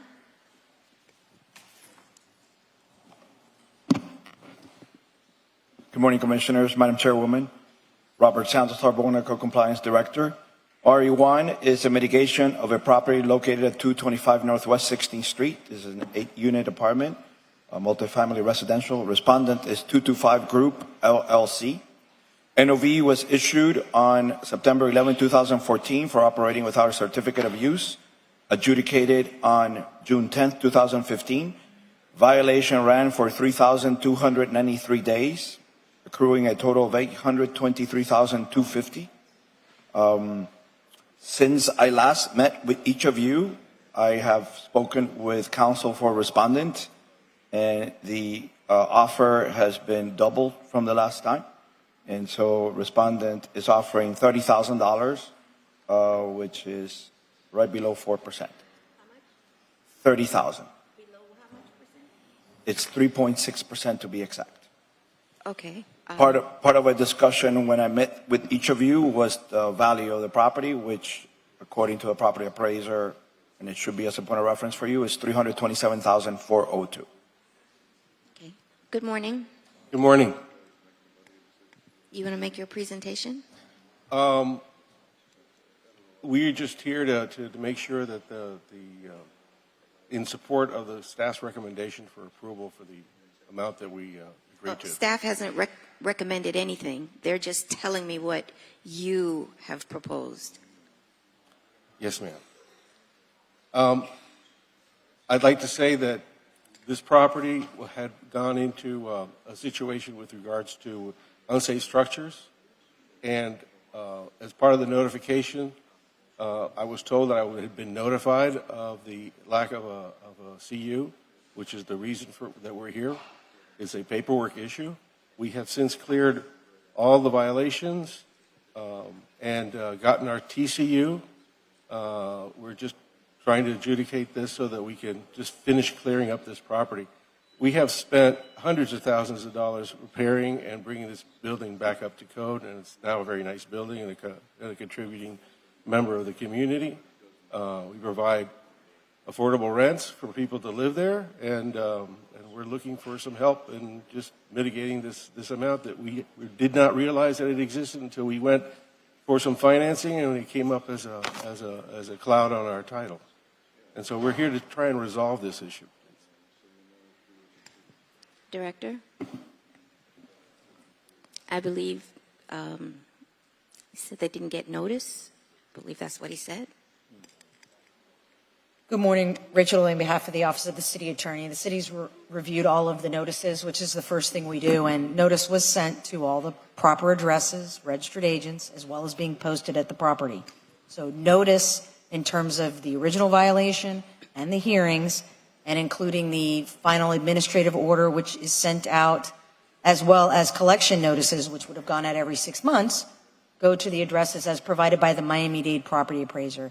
If somebody doesn't receive it from somebody at their business, or they're not checking the property, or they have their mail going to the property, that's the issue of the property owner. But the notice itself, in fact, did go where it was supposed to go. Now, whether or not he received it, that's not a requirement of the law. The requirement is that we have sent it. If we had found that there was a flaw in the notice, we would actually reverse the lien and release it without even having a hearing, because notice is essential in order to be able to record the lien. Right, I just wanted to make sure that we put that on the record. And this seems to border egregious because it racked up fines for 3,293 days of not having a CU. Correct. And that's substantial. Find that to be substantial. And the offer is, again? The last offer that I met, as a matter of fact, yesterday, was $30,000. Which is what percentage? Which is 3.6%. We typically don't go below 15%. Mm-hmm. It's also about 10% of the value of the property. I understand that, but the reason why we have this is because we are not trying to give property owners who don't follow the rules any special treatment. Hold it. Let me finish. And this is why this comes before us. The city does their job. The city goes out. You have had notice, but there's no notice issue. And I cannot accept 3.6% for this, particularly for how long it ran. You did have notice. And I don't want other property owners to come. And I believe I am the sternest of my colleagues. I have required bad actors to pay the entire amount of the fine. The entire amount of the fine.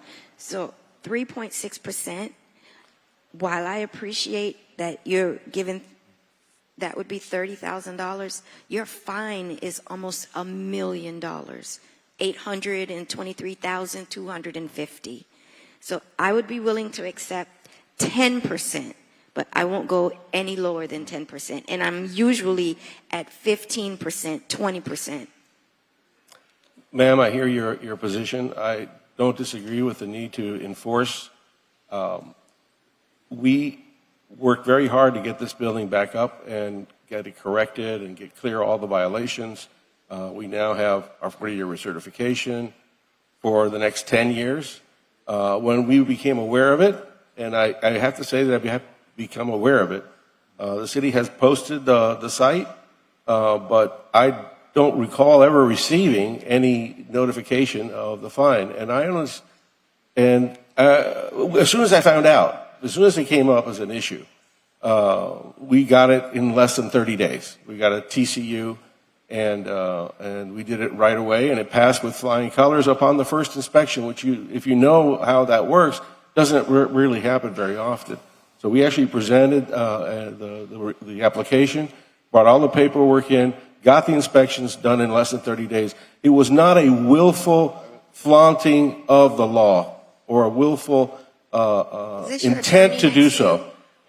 You're the attorney. How come you're not helping speaking? Oh, because he has an issue. He was not. I see. Right. You don't have to have a lobbying license. It's quasi judicial. Yeah. Right. So you. I would just briefly kind of chime in here, if I may. The fine itself is, almost $500,000 in excess of the property value.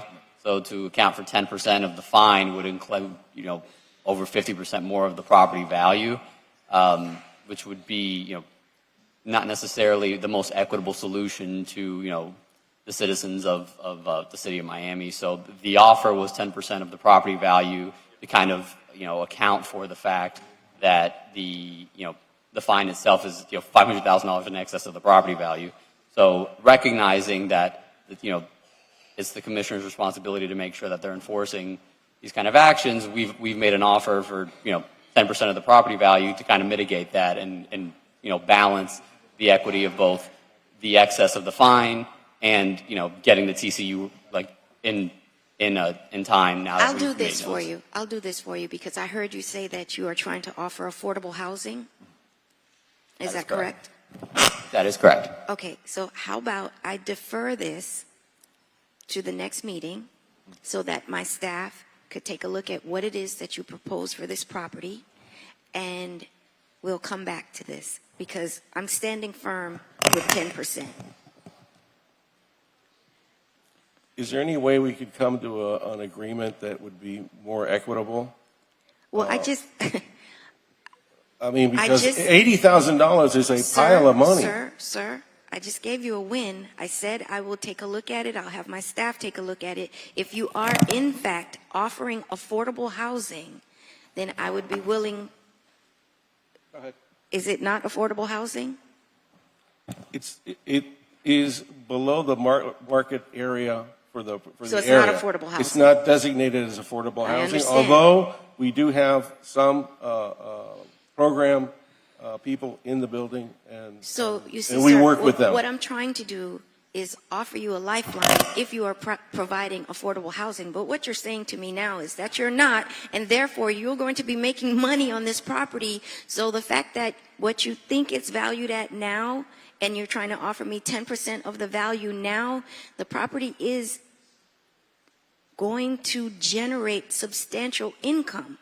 And again, this puts us in a place where you come before us, you've let this run for 3,000 plus days, the fine is over $800,000, you're going to be making a profit off of this property, and you want us to mitigate your actions. It's not fair. It's not fair to the rest of the folks that come before us for mitigation.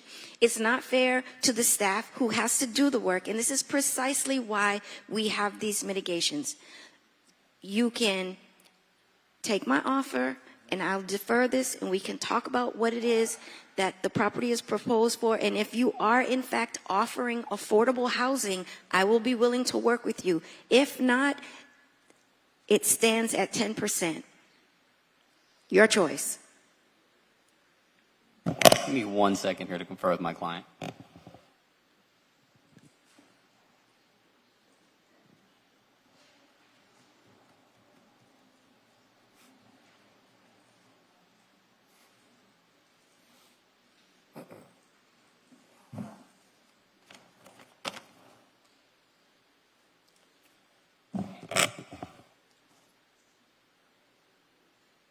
Ms. King, I apologize. I had never met you before. I wish I had the opportunity to meet you prior and present my case in private. Is there any You can still do that now, sir. I'm giving you the opportunity for me to defer this so that you could meet with my staff and we could discuss this, or I'll be asking my colleagues to support my request for 10%.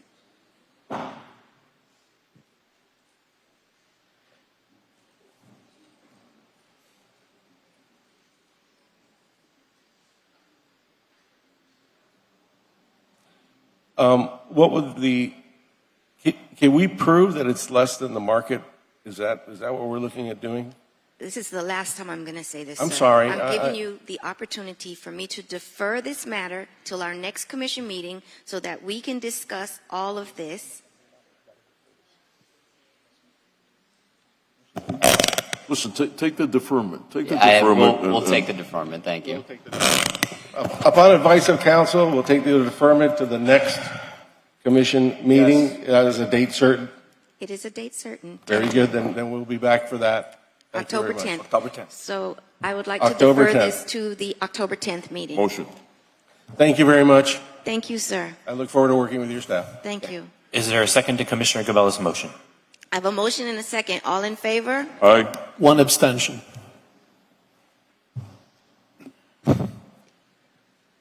With an abstention. Wait, who's abstaining? Unfortunately, under the Florida law 286, you can't abstain unless you have a conflict of interest, or under quasi-judicial matters if you think there's bias or something like that. So, Commissioner Pardo, we cannot hear you on the record. Oh, we're personal friends since childhood. okay, that's sufficient because that is, Right. you're fearful that the bias of this friendship is affecting your vote. So yeah, that's perfect. We'll get you the form. Thank you. Okay, so I have a motion and a second to defer the item. All in favor? Aye. Aye. Motion carries 3-1 with an abstention.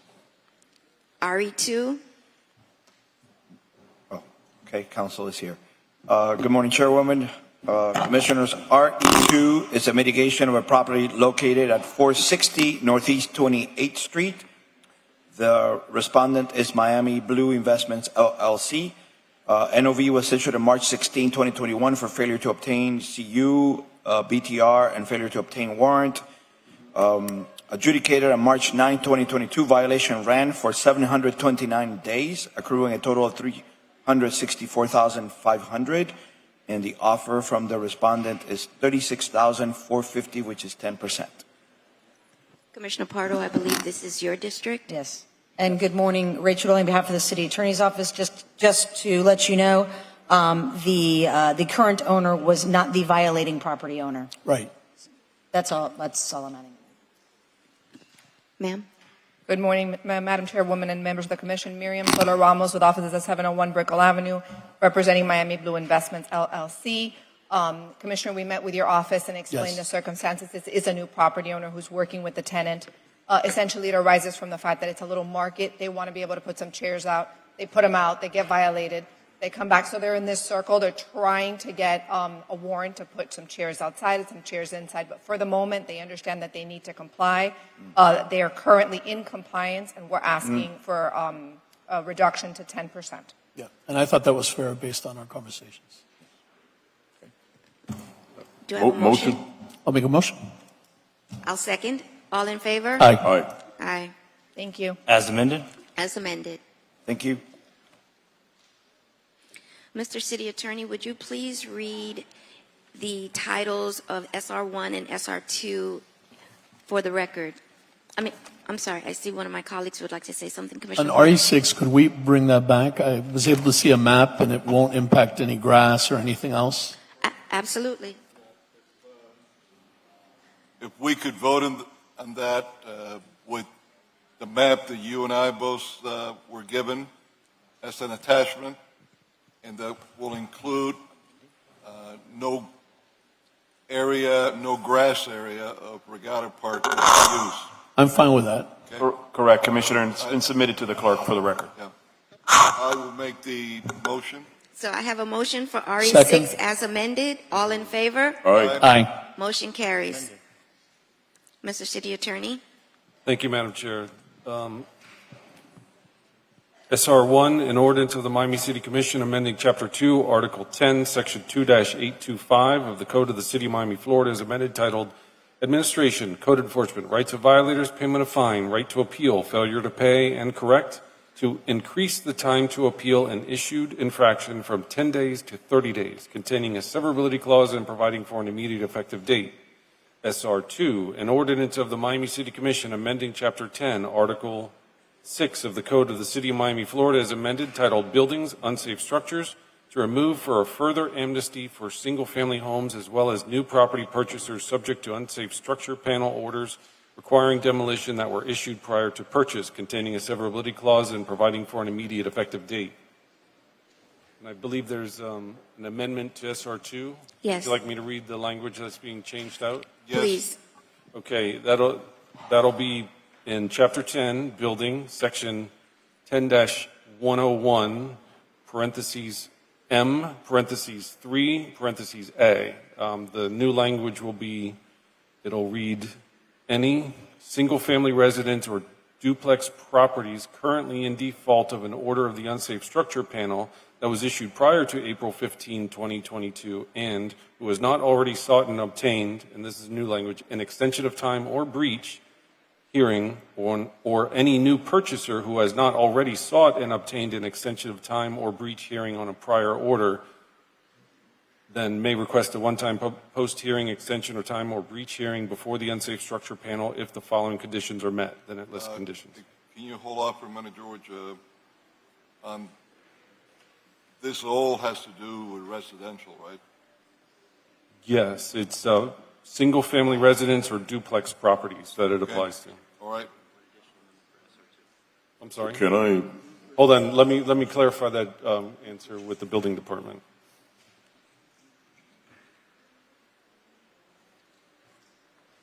Good afternoon. Jose Regalado, Assistant Director of the Building Department. This item also includes a subsection for, let me open up my agenda, for commercial properties that allows them also to come in for a breach hearing after the property has been sold at arm's length. Okay, this is what I was concerned about. That if I didn't ask the question, it would have been snuck on us, and we would have been approving something that wasn't before us. I will vote for residential, but I will not vote for this on commercial. It's a big difference with commercial. Commercial, you have much more savvy individuals, investors, and then could make a joke out of a lot of our ordinance that we have in the city. So if this wants to be left as strictly residential, I will vote on it, even with the provision that I asked to be clarified on somebody buying, but it's residential, single family duplexes, but not the area that was snuck in here on commercial.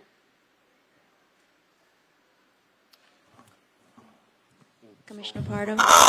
For purposes of just full clarity here, the only way, and correct me if I'm wrong, Jose, you're the city attorney, the only way you're even allowed this amnesty provision is because there's a property transfer, ownership transfer, arm's length ownership transfer. So this isn't available to anyone that is an existing property owner that has an unsafe structures issue. Yeah, but Mr. Right? Manager, that's a way of bad actors getting their money, getting a friend, getting an associate to then come in and wink, wink, we're buying it from you, and they take over.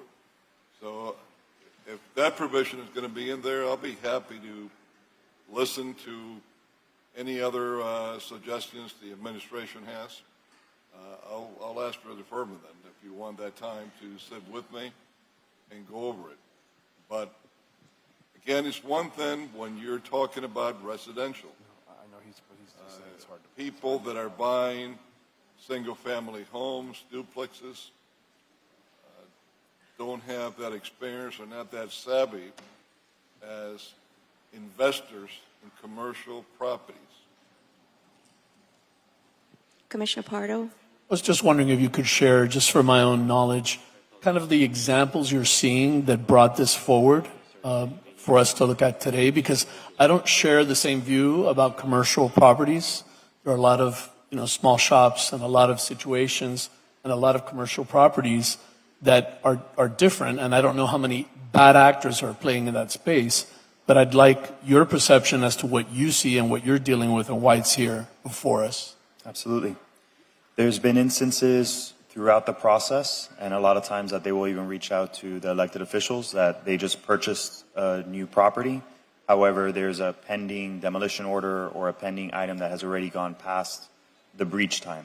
So even if they want to comply, they end up, I don't know if I can say it, George, but they have to go the legal route to come into compliance. Then there is no mechanism in the code that would allow that. And City Attorney, what does that mean, the legal route? So they would have to file basically injunctive relief to stop our efforts and ask the court to intervene to allow them to pull permits and things like that. So from what you're saying, I would take it that it takes a long period of time. There are costs involved. It's onerous on the business or the commercial property. But Hold on, because I think Commissioner Gabella wants to say something as well. Are you? Oh, done. Yeah. So, give me a minute. So what I want, the reason we started talking about this months, back, is because all the complaints and people that came to our office because of this situation that you're talking about, that didn't have any avenue to pursue, there was a guy, if I remember correctly, in my district, 36th Street, Northwest 23rd Street. They operate I think it's a nightclub or something. They did a carport. I don't know if you remember this, Weissel, and they did a carport without a permit, right? So they got caught. Then they were going to demolish the permit, but then you guys want to give them a permit to demolish the permit. So the guy was stuck in limbo. And this is one of the things that we're trying to remedy. I understand your concern, but for one, that's one of the things that I'm trying to remedy. We had another guy that owned another house close to Grapeland, and his because of this, his house was going to be demolished on a Monday. He showed up on a Thursday. Marrero was able to help him, and in actual fact, we have made a mistake on that one, if you remember correctly. And so when we started brainstorming this months ago, my intention is to get that, sorted out and leave these people some kind of an avenue that they can fix their problem. That's my 2 cents worth. Chair? May I? So I sponsor this item, and where folks come in, we tend to just go demolish, demolish, demolish. We need to save our properties. It is happening across the United States where in cities that were industrial cities and they have these buildings and now that purpose is no longer there. Instead of demolishing the building, they are now refurbishing those buildings and turning those buildings into something beautiful while keeping the integrity of the building. I have constituents that have come to me. They purchased the property. It wasn't a straw buyer. It wasn't what you're intending, because I'm not intending to do that. There's no other reason other than the previous owners didn't do what they were supposed to do, and the city issued a demolition order. They have come in, they've brought the property, but there's no avenue for them not to move forward with the demolition. This legislation is intended to give property owners, new property owners, the right to save the property and move forward with it. It is not intended to find a workaround for bad actors. And that's why I sponsored this item, because I see it happening in our district, and I want to be able to preserve versus tear down. And that's part of what I feel is a disadvantage with Miami. It's such a young city. You don't see those historic properties that you see in San Francisco or other places or across the water in Barcelona, you see all of these beautiful structures that have been there for thousands of years, and you get to Miami and you're lucky if you see something for 50 years old. And that's what I'm trying to work against, and that's why I'm a sponsor of this legislation. I believe it's going to do more good than harm. There's always a bad actor, a bad apple in every bunch. But for the most part, I think this is smart legislation, and it will help across the board. Commissioner Reyes would like to speak. Well, Welcome to the commission meeting, Commissioner Reyes. First of all, I want to, I'm sorry that I'm late. This morning I got up with stomach was messed up, and I wanted to stabilize myself before I got here. But I knew that the city was in good hands with you guys doing all the work. I do agree with you, Madam Chair. That's why I co-sponsor. We are penalizing some homeowners or people that buy properties that had previous violations, and we are not giving them we are not giving them a way out and trying to fix it. If we granted Commissioner Carollo, could be bad actors. There are bad actors in place, but a couple of few bad actors, we are also penalizing the rest of the community. And I think that we're here to help. We are here not to persecute. We are here to help.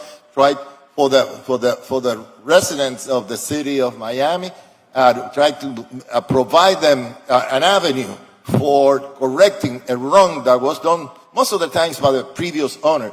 To that effect, I did propose ordinance, legislation, that every single purchase, any single sale, a real estate sale had to be inspected for violations and didn't pass fine, but this also is going to help. That's why I could sponsor that. And congratulations, Chairman King, for thinking about this, and I move it. I'd like to sponsor it as well, if possible. Commissioner, Vice Chair. Look, I've agreed that for residential, I personally would vote for it. I'm not talking about residential. I'm talking about the commercial. Let's be very clear here. There is no bank that is going to loan any money whatsoever unless the purchaser is going to have the property be looked at for any past violations, any fines, any monies that are due. That's why they make you have title insurance. Title insurance will find all that information out. So since anyone on the investor side, the commercial side, that would buy a property that has any such violations would have been buying it knowing that, because the title insurance would show that, and no lending institution would give them the loan unless they have title insurance, is why I made the statement that I did. What I would suggest is divide it into two. Make an ordinance for residential, and then come back with an ordinance that maybe it could be tightened up a little more on the commercial side that you want. But what I did not like was that I'm being given something here, and I didn't read at all anything pertaining to commercial, just residential. If I may offer, because I hear what my vice chair is saying, can we make this a pilot for a year? And if we see within a year that is going astray, we can come back and amend it. But if there's no evidence to show that anyone is taking advantage of this legislation, then we can pass it completely. Would that be agreeable to everybody? Well, Yes, that's- ma'am, I that's move it. better- That's better than, what I'm seeing That's here right. now. I move So that, if it could be brought back in a year's time, and if the administration could, when you bring it back, give us a list of all the commercial properties that have bought and have taken advantage of this. that is Now, great. if any of you think that I'm wrong, that they don't have to buy title insurance, and they're buying these properties, not knowing what they're getting into, please speak up. But this is a reality. Anybody that buys would have to get title insurance, and the title insurance policy, if there's anything placed on the record, on the courts, and the city, they will pick it up. If not, they got to eat it and they got to pay for it. Okay, So- I move it So as amended, George? as amended. And Yes. I believe there was another amendment that needed to be read into the record. Yes, thank you, Chair. So currently on the floor right now, there is a motion by Commissioner Reyes, seconded by Commissioner Pardo for SR1 and SR2. The mover and seconder have accepted City Attorney Weissong's amendment at approximately 11:28. They've also accepted the amendment at 11:42 regarding a pilot program. And then there's a third amendment involving a blank reference to an ordinance number on page 5 of the legislation, which needs to reflect ordinance number 14307. Thank you, Chair. What does that last one mean? There's just a blank. There's a blank reference to an ordinance number. And so essentially we're going to be filling that blank with ordinance number 14307. And what ordinance is that? That's the enactment number for SR2. It needs to be placed in the legislation. So I have a motion and a second. All in favor? Aye. Aye. Motion carries unanimously. Thank you. Mr. City Attorney, would you please read the title into the record for FR1? FR1, an ordinance of the Miami City Commission repealing Chapter 11.5 of the Code of the City of Miami, Florida as amended, titled Civilian Complaint Investigation and Review in its entirety, further amending Chapter 18, Article 3, titled Finance, City of Miami Procurement Ordinance, specifically by amending Section 18-72, titled Application and Exclusions, and Section 18-74, titled Cone of Silence, to remove references thereto containing a severability clause and providing for an immediate effective date. Would anyone like to discuss FR1 before we vote? I would. Go ahead. With FR1, I've noticed that, our conversations and the conversations the public are having are very, very, very different. So I want to make sure that as a city, we're addressing how the CIP, the Civilian Investigative Panel, becomes the Chief's Advisory Board, and how we have fail-safes there to make sure that if ever we are kind of going back in time with some procedures, that we actually catch them, that we have some mechanism where we are understanding the public's concern and people's concern about being the best enforcement agency and holding those principles and values above everything else. Madam Chair? Commissioner Reyes? Yes, now that I see Chief Manny, could you please come to the podium? Remember that when we were discussing this item, you informed us that there is an advisory board that you have it. And one of my requests was try to enhance it with residents of all the neighborhoods in the city of Miami and meet regularly in order to provide the residents with a voice that or a vehicle where they can place either their complaints or they can suggest better police action or whatever the problem is, or find out whatever the problem is. Yeah, Commissioner, good morning. Manny Morales, Chief of Police. So as we discussed and we gave it at the agenda briefings, we've had the community advisor, the Chief's Advisory Panel since 2021 when I took office. And we have a wide breadth of representation from throughout the city. We have the circle of members from the Circle of Brotherhood, Parents of Murdered Children. We have members from our LGBTQ community, which Commissioner Pardo, before he took office, was a member of my panel. And we have regular residents, homeowners from down in Shenandoah. So we have a variety of individuals, and the way that we've been using it, it's pretty much what we would see the civilian investigative panels, their duties and responsibilities minus the investigations, which is what the new state statute does, right? So they have the ability to kind of sit down and advise me on policies and procedures or give me their insight. And what I truly use them for is to be able to show them incidents that are sensitive in nature, right? So if I have a use of force, an officer-involved shooting, I get those videos and I kind of bring them in and I use them as a soundboard and get how the community feels, right? Because they are part of our community. They're members from our community. And listen, I've been fortunate enough to get folks that are not yes individuals that will absolutely give me their raw, unfiltered opinion on what the shootings are. And I'm able to kind of modify not only departmental policies, procedures, and behaviors. So it's something definitely that I'm fully committed for as the new statute takes place or takes into effect. What we're doing now is kind of formalizing it, right? So we're putting in departmental orders to kind of guide what the breadth of responsibility will be and how they're going to be able to give that input, not only to me, but that I would further share with the city manager and the elected officers of the city.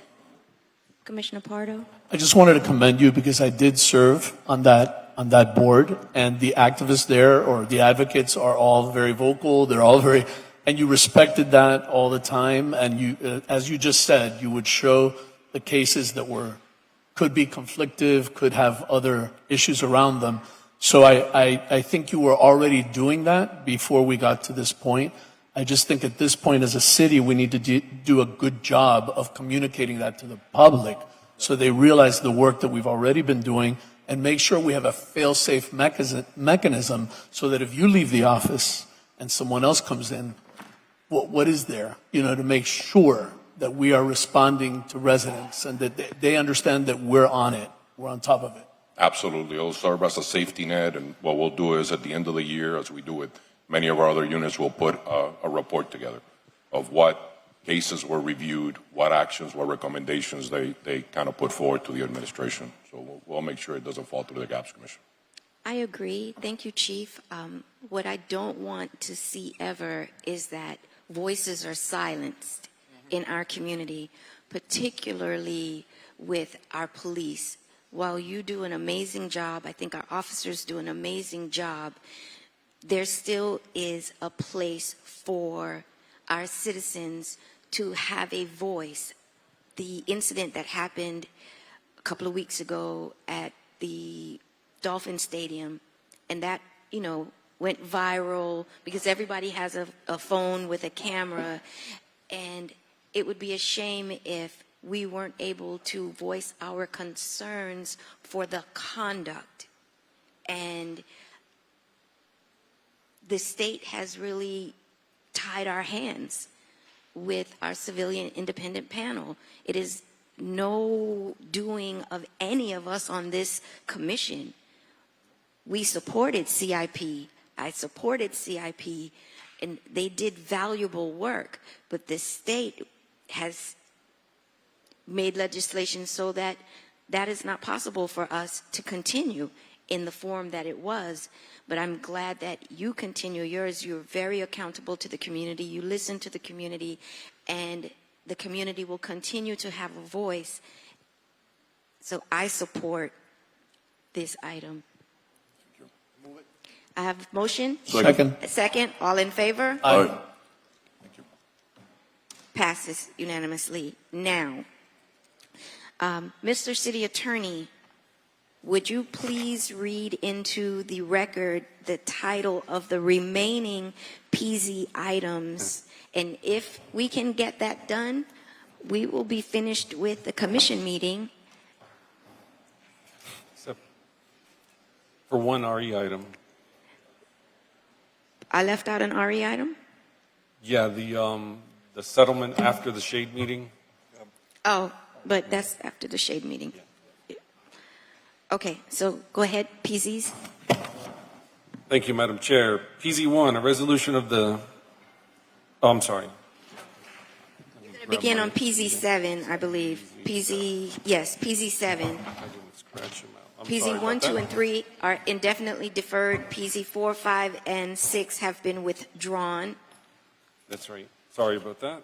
PZ7, an ordinance of the Miami City Commission with attachments amending ordinance number 10544 is amended. The future land use map of the Miami Comprehensive Neighborhood Plan pursuant to small-scale amendment procedures subject to section 163.3187 Florida statutes by changing the future land use designation from medium-density multifamily residential to restricted commercial of the acreage described herein of real property located at 185 Northeast 59th Street and 175 Northeast 59th Street, Miami, Florida, as more particularly described in Exhibit A, attached and incorporated, making findings and providing for an effective date. PZ8.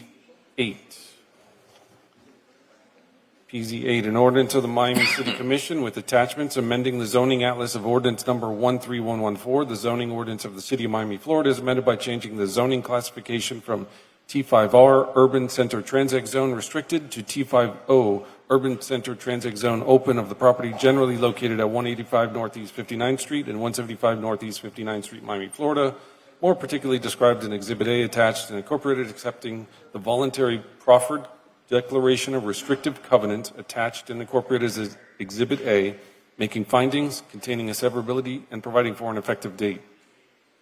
PZ9, an ordinance of the Miami City Commission with attachments amending ordinance number 10544 as amended the future land use map of the Miami Comprehensive Neighborhood Plan pursuant to small-scale amendment procedures subject to section 163.3187 Florida statutes by changing the future land use designation for two portions of land from public parks and recreation to restricted commercial, and from restricted commercial to public parks and recreation, respectively, of the acreage described herein of real property at 1822 Northwest 37th Avenue, Miami, Florida, as more particularly described in Exhibit A, attached and incorporated, making findings, containing a severability clause, and providing for an effective date. PZ10, an ordinance of the Miami City Commission with attachments amending the zoning atlas of ordinance number 13114, the zoning ordinance of the City of Miami, Florida, as amended, Miami 21 Code, by changing the zoning classification for two portions of land, one portion from CS Civic Space Zone to T680 Urban Core Transit Zone Open, and another portion from T680 Urban Core Transit Zone Open to CS Civic Space Zone, respectively, of the property generally located at 1822 Northwest 37th Avenue, Miami, Florida, more particularly described in Exhibit A, attached and incorporated, making findings, containing a severability clause, and providing for an effective date. PZ11, an ordinance of the Miami City Commission with attachments amending ordinance number 10544 as amended the future land use map of the Miami Comprehensive Neighborhood Plan pursuant to small-scale amendment procedures subject to section 163.3187 Florida statutes by changing the future land use designation from major institutional, public facilities, transportation, and utilities to restricted commercial of the acreage described herein of the southwestern portion of real property at 980 MacArthur Causeway, Miami, Florida, as more particularly described in Exhibit A, attached and incorporated, making findings and providing for an effective date. PZ12, an ordinance of the Miami City Commission with attachments amending the zoning atlas of ordinance number 13114, the zoning ordinance of the City of Miami, Florida, as amended, Miami 21 Code, by changing the zoning classification from CI, Civic Institutional Transit Zone, to CS, Civic Space Transit Zone, for the southwestern portion of the property generally located at 980 MacArthur Causeway, Miami, Florida, more particularly described in Exhibit A, attached and incorporated, making findings, containing a severability clause, and providing for an effective date. PZ13 is a resolution. PZ14, an ordinance of the Miami City Commission amending ordinance number 13114, the zoning ordinance of the City of Miami, Florida, as amended specifically by amending Article 4, Table 3, titled Building Function Uses, and Article 6, titled Supplemental Regulations, to only allow bed and breakfast use in T4R, General Urban Transit Zone Restricted, in certain circumstances per Chapter 23 of the Code of the City of Miami, Florida, as amended in the Miami Comprehensive Neighborhood Plan, making findings, containing a severability clause, and providing for an effective date. PZ15, an ordinance of the Miami City Commission amending ordinance number 13114, the zoning ordinance of the City of Miami, Florida, as amended specifically by amending Article 5, titled Specific to Zones, to clarify side and rear setback encroachments and any associated design requirements for T5 Urban Core Transit Zone, T6 Urban Center Transit Zones, and CIHD Civic Institution Zones Health District, containing a severability clause and providing for an effective date. PZ 16, an ordinance of the Miami City Commission with attachments pursuant to Articles 3 and 7 of Ordinance Number 13114, the zoning ordinance of the City of Miami, Florida, as amended, Miami 21 Code, amending the zoning atlas of the Miami 21 Code by changing the zoning classification from T612O to T624A0 for the properties located at 1411 Northwest North River Drive, 1421 Northwest North River Drive, 1441 Northwest North River Drive, 1451 Northwest North River Drive, 1465 Northwest North River Drive, 1481 Northwest North River Drive, 1440 Northwest 13 Terrace, 1430 Northwest 13 Terrace, and 1424 Northwest 13 Terrace, Miami, Florida, is more particularly described in Exhibit C, attached and incorporated, further amending Appendix G of the Miami 21 Code, titled River Landing Special Area Plan, RLSAP, as more particularly described in the amended regulating plan attached and incorporated as Exhibit A, and the amended concept book attached and incorporated as Exhibit B, specifically by A, adding to the RLSAP approximately 88,039 square feet, 2.02 acres, of lot area split among 9 additional parcels for a total combined area of 442,570 square feet, 10.16 acres, with the added properties more particularly described in Exhibit C attached and incorporated. B, proposing new development to add 475 dwelling units and an additional large green space to the RLSAP. C, amending the regulating plan and the concept book to include the development of the additional area and to also include revisions for consistency with the Miami 21 Code. And D, making findings containing a severability clause and providing for an effective date. PZ 17, an ordinance of the Miami City Commission with attachments approving a development agreement pursuant to Chapter 163 Florida statutes and authorizing the city manager to negotiate and execute said development agreement in a form acceptable to the city attorney, a draft of which is attached and incorporated as Exhibit B between No Truce Holdings, LLC, and the City of Miami, Florida, governing the properties generally located at 1411 Northwest North River Drive, 1421 Northwest North River Drive, 1441 Northwest North River Drive, 1451 Northwest North River Drive, 1465 Northwest North River Drive, 1481 Northwest North River Drive, 1440 Northwest 13th Terrace, 1430 Northwest 13th Terrace, and 1424 Northwest 13th Terrace, as more particularly described in Exhibit A, attached and incorporated, making findings containing a severability clause and providing for an effective date.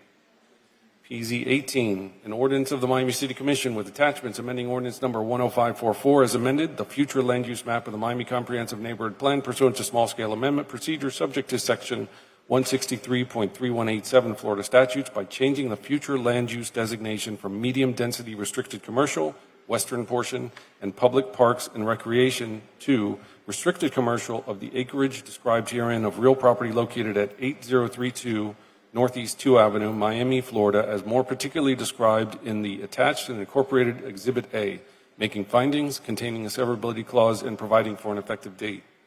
PZ 19, an ordinance of the Miami City Commission with attachments amending the zoning atlas of ordinance number 13114, the zoning ordinance of the City of Miami, Florida, as amended by changing the zoning classification from CS Civic Space Zone to T680 Urban Core Transit Zone Open and T50 Urban Center Transit Zone Open to T680 Urban Core Transit Zone Open for the western portion of the property generally located at 8032 Northeast 2 Avenue, Miami, Florida, is more particularly described in the attached and incorporated Exhibit A, making findings containing a severability clause and providing for an effective date.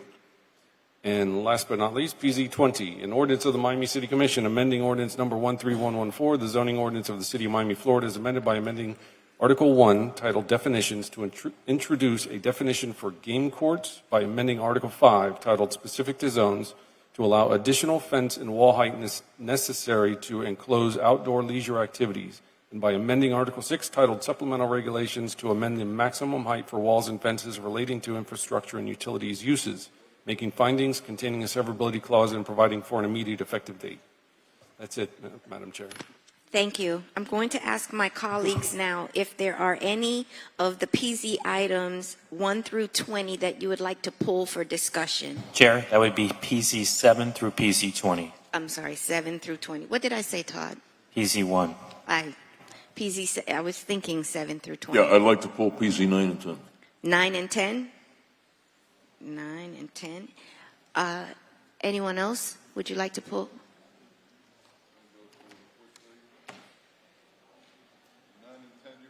Yeah. Not because I'm against it or anything, it's just that I want to put something on the record. Okay. Anyone else? No. And vote and individual. Okay. Commissioner Pardo? None. Okay.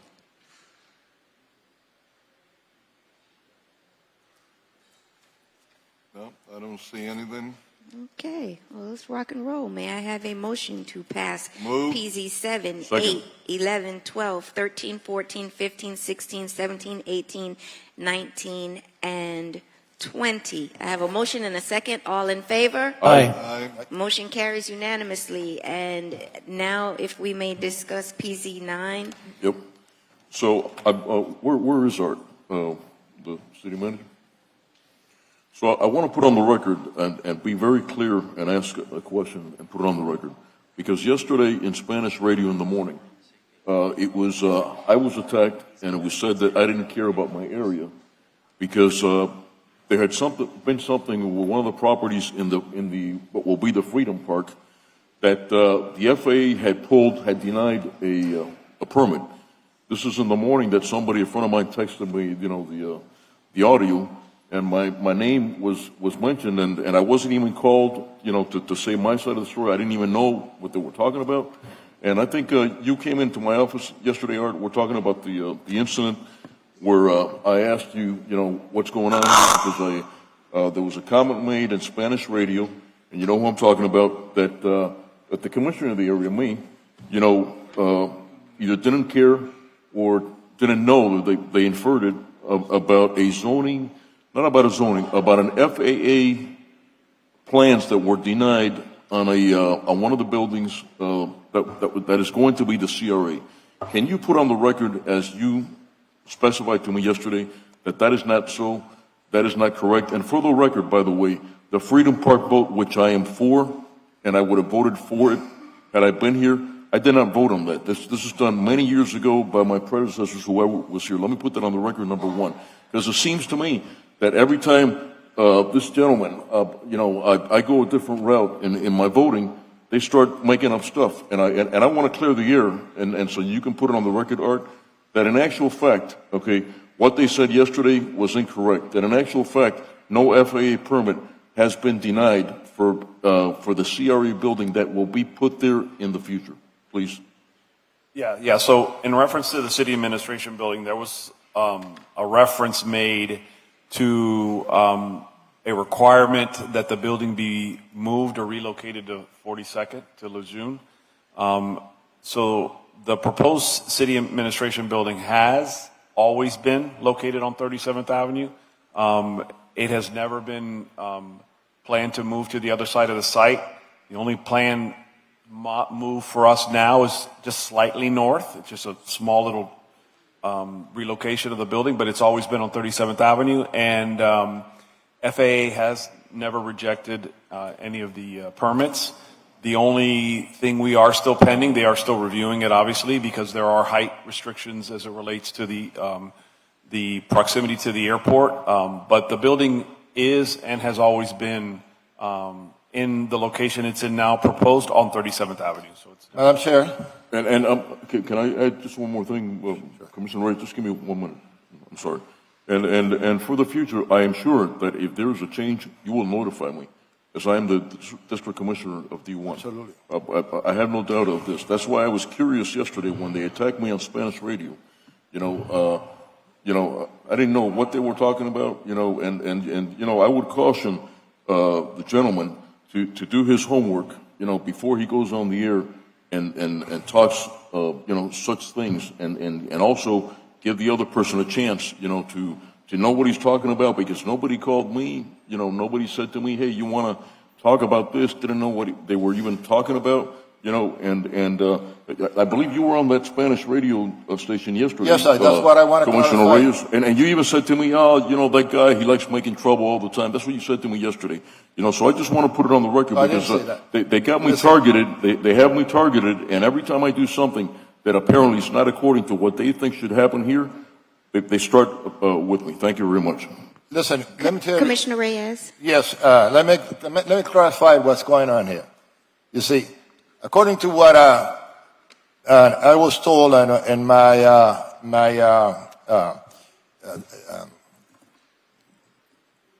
agenda prep, that the building was going to be moved, and I was misinformed. I thought it was going to be moved to 14th Street. You see, and I asked, and I didn't ask. Somebody told me that it was because of the problem. There was problems with the FAA. I was called and I was asked about the movement of the building, and I made explicitly clear that I am against that.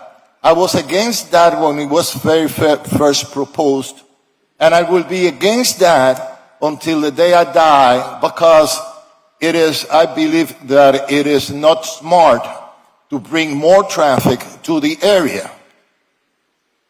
That area, with all the development that is going around, that development, and those were my words, with all the development that is going around, all the housing units that are being built on 11th Street, all the housing units that are proposed by Magic City Casino in what they want to do. They want to redevelop that. Plus the stadium, plus the hotels, plus the office buildings that are going to be built there, plus in Melrose, plus, or the old Melrose, plus the shopping center. The traffic is going to be unbearable. And if we are going to add to that traffic of those proposed development, if we're going to add a building that has about 1,000 more people that go to work there, plus the visitors, that will create a big problem, particularly to Grapeland, which is a neighborhood that has been there for a long time. That's going to create a lot of problems to all the neighborhoods around there, and probably to the airport too. And that was the only thing that I said. I never mentioned you or anything. You see? I never mentioned, and I never told you that he wanted the owners to make trouble. I said, you call him. You call him, and that's it. You said to me that the guy likes to make trouble. That's what you said well, to me. that's what you said. I don't lie here. That's what you said to me. Okay. But at any rate, but that is not the case. That's not the case. I have the floor. I never accused you of anything. No. Let's not talk over each other. Let me see. I have the say floor. what we have to say. I have the floor. The issue here is not, my issue is not if the FAA, the CIA, or the FBI is moving the building or not. The issue here is that the building is going to be built in an area that it's going to increase the amount of traffic, which it shouldn't be, and it's going to hurt the neighborhood. That is the issue, and that's why I voted against the first time, and I'm going to vote against today. And that's it. We don't have to talk about that. Thank you. Commissioner Gabella? Yes, and I respect your vote, by the way. I respect your vote, and this is nothing personal with you. However, and let me make a correction. I did not mean the CRE building. I meant the MRC building. Let me put that into record. I was talking about the MRC building again. Pardon must be thinking, oh, there he goes again. No, I was talking about the MRC building, the administration building, that has already been voted on, and that has passed before Pardo and I were here, to be honest with you, and you voted against it. I understand. Yes. But and let me tell you, I am also concerned of the traffic situation in Grapeland, of my residents, the area that I represent. Trust me, I am concerned. However, this has passed. This is going to happen. And so now, the best course of action, I think, is steer this thing the correct way. But for me, and I want to show the residents of District 1 of that area that they're going to absorb the consequences, that I will be fighting for them, okay, to make sure that this thing is done properly for everybody, for them, that everybody comes out a win-win situation, but I just wanted to put that on the record. I would urge that radio station, the reporter, to do more, more investigation before you start talking things that are not. Thank you very much. Madam Chair, one clarification. Commissioner Reyes, I think we've heard. Please, Manuel, this is important. Can I speak, Commissioner Hold on a Reyes? second. Just Let want me to say speak, this. But let me speak. Okay, I'm going to speak. let you speak, okay? Because it seems as if we're having a conversation more about what somebody said on the radio than the issue before us. And I'd like to let's take a get vote. a motion and a second. Can I have a Motion. motion and a second? Motion. And now I'm going to let Commissioner Reyes say for the. Okay. Chair, my apologies. Who's the One- seconder? Whoever who worked, seconded? Who seconded? Who was I the second. whoever informed me about that should have told you that I clearly said, clearly stated that the person that suggested that building be moved and proposed that building be moved to Mel Reese was your predecessor, sir. Yeah, It wasn't you, okay? I just wanted to All right. say that. So I have a motion and a second. All in favor? Aye.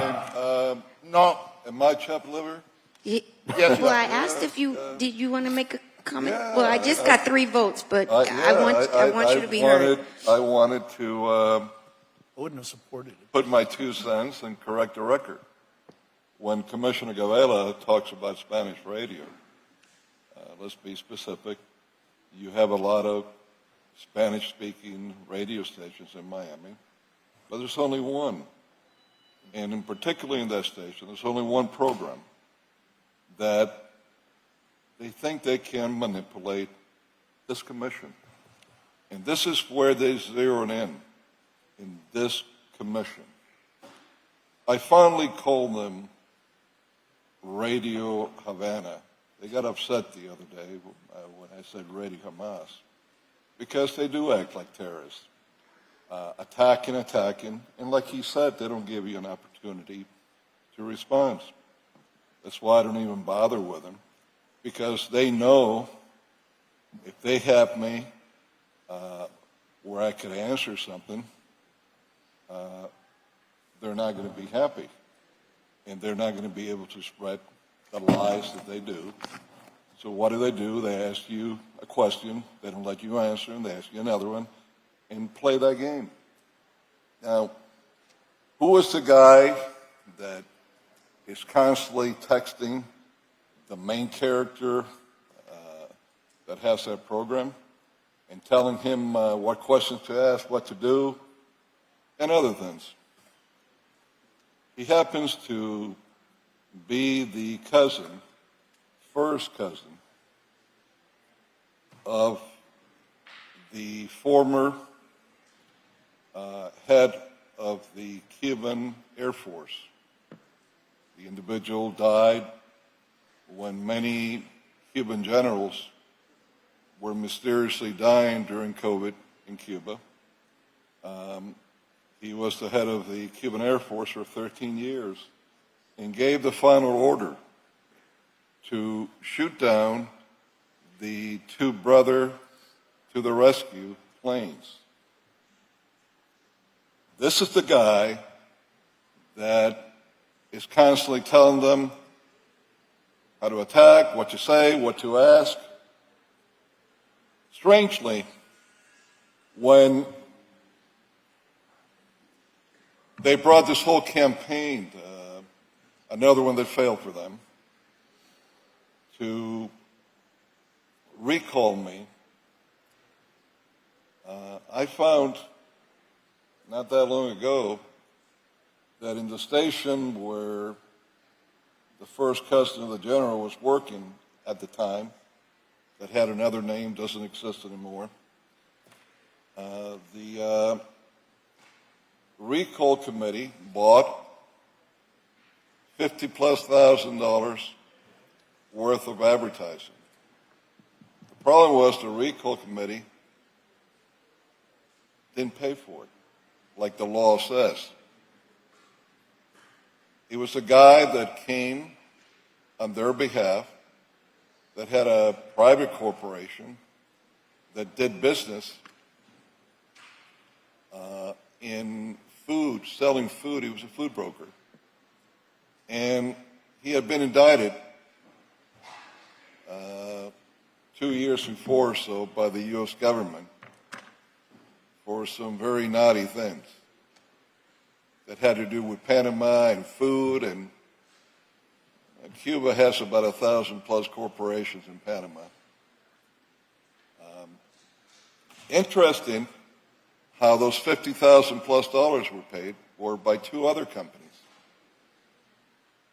And they violated the law 100%. In fact, Commissioner Gabela, in the station where these people have their little program, I believe the same thing happened because they spent another big bunch of money like that at the time. So I wonder where all this money is coming from, that they could just throw it everywhere. Why is the interest of these guys only in the city of Miami? They don't go after any other government. They don't try to manipulate elected officials like they do in the city of Miami. In fact, one of these characters, I mentioned it the last time. I guess they didn't hear me. Let me say it again, because they didn't talk about this in their programs.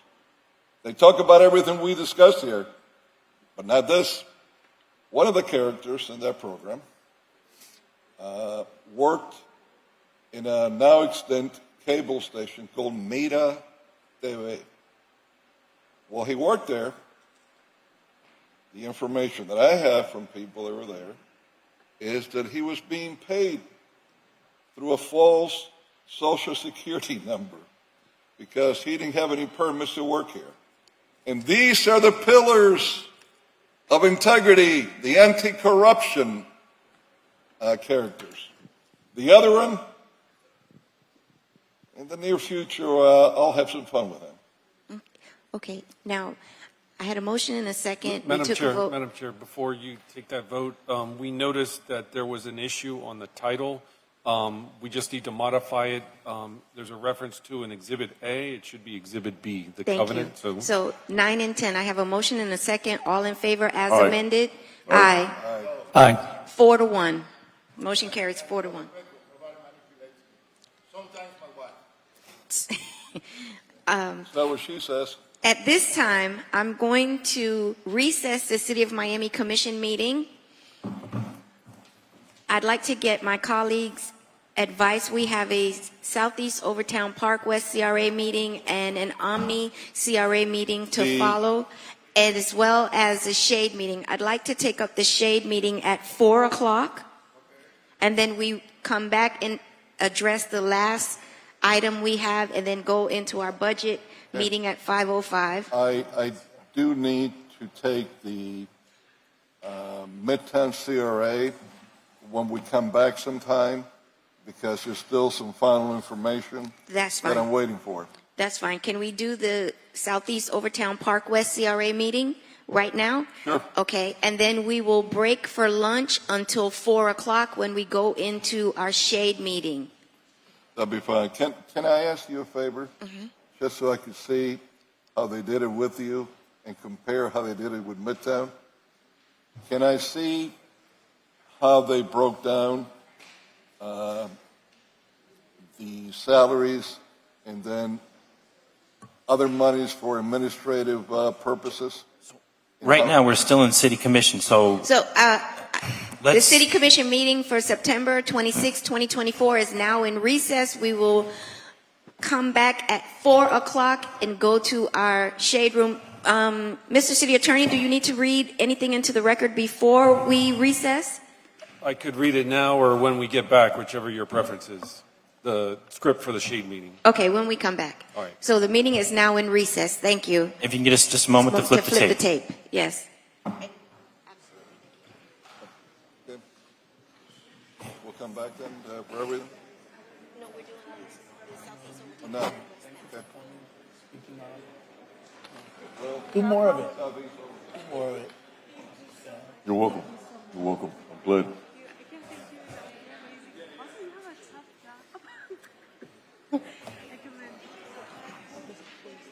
No. That's where the, likewise. Good job with his advocacy. Yeah? A lot of work, me imagino.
Thank you. Thank you. Thank you so much. No, not at all. Not at all. Thank you. No, not at all. Yeah, I'll talk to you about it later.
If we could clear out the chambers. We're going to begin the Southeast Overtown Park West CRA meeting.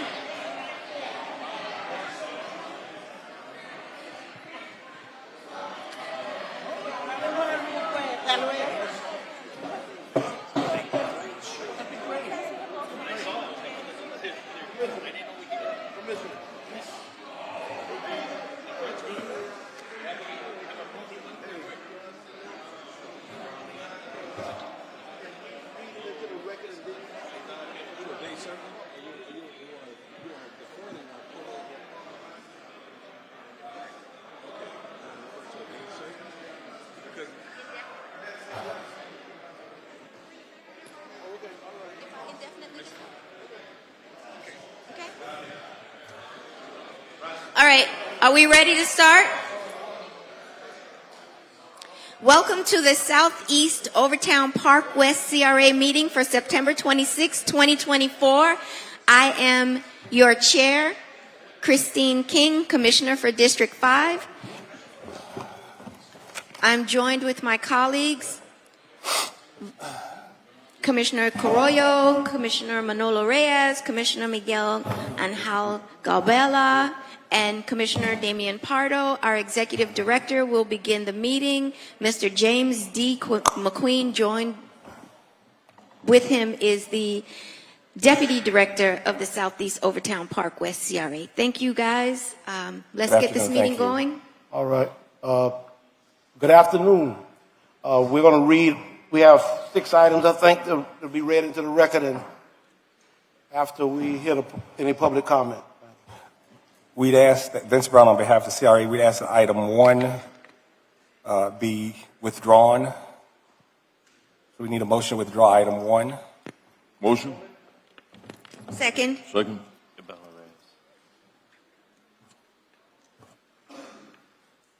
Chair, would you like to call the question? All in favor? Aye. Motion carries.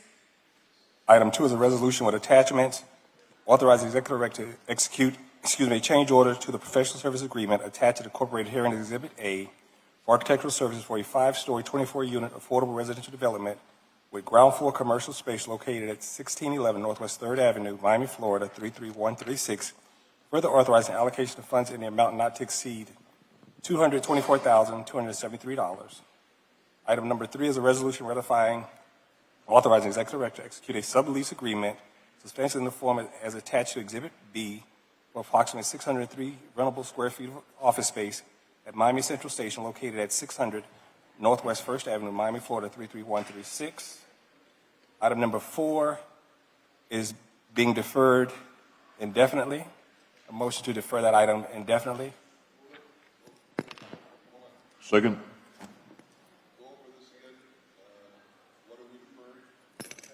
Item number 4. Item 4.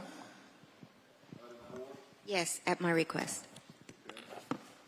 Item 2 and 3 are... Yes. Going forward. Item number 5. I'm sorry. So there was a motion and a second to indefinitely defer item number 4. Is there? Would you like to call the question? All in favor? Aye. Aye. Aye.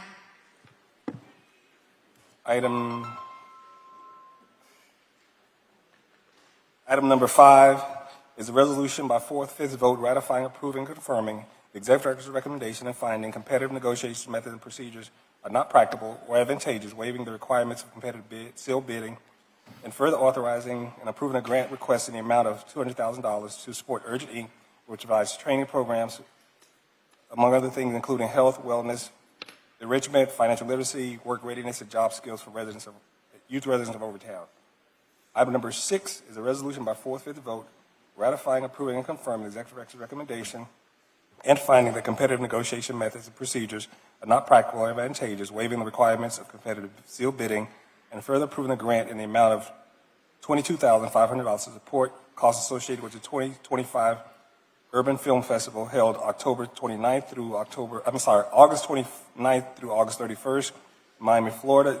The funds being used, for the record, are non-TIF dollars. Item number 7 is a resolution by 4/5 vote ratifying, approving, confirming the executive director's recommendation and finding the competitive negotiating methods and procedures not practical or advantageous, waiving the requirements of competitive sealed bidding, and further approving a grant request in the amount of $857,612.73 to support the following organizations which provide work training programs, which includes various workforce job training initiatives to residents, Community Work Training Program, Inc., Hospitality and Employment Advancement and Training, Heat and Transition. Those are your items for consideration. Thank you. At this time, we'll open the floor for public comment. If anyone here wishes to speak on behalf of any of the items before us today, please come forward. Seeing none. Oh, come on.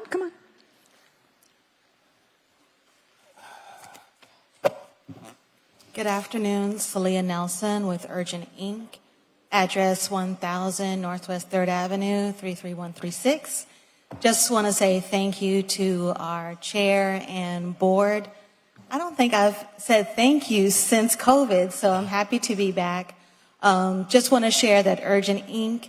is a creative youth development nonprofit celebrating 30 years this year, serving the Miami community with working with over 5,000 young people. And thanks to the CRA, we've given thousands of young people their first job as part of our pipeline pathway in the media arts, literacy, and entrepreneurship. So thank you so much for your continued support as we continue to help young people build not only transferable, durable skills, but help them walk away with technical skills that they can use in the workforce. Thank you. Chair, I might have a pocket item, but before I know if I will have it, I need to ask Mr. McQueen a question. Mr. McQueen. How are you, Commissioner? How are you? I'm perfectly fine. How are you? I'm much better, much better, Okay, that's good.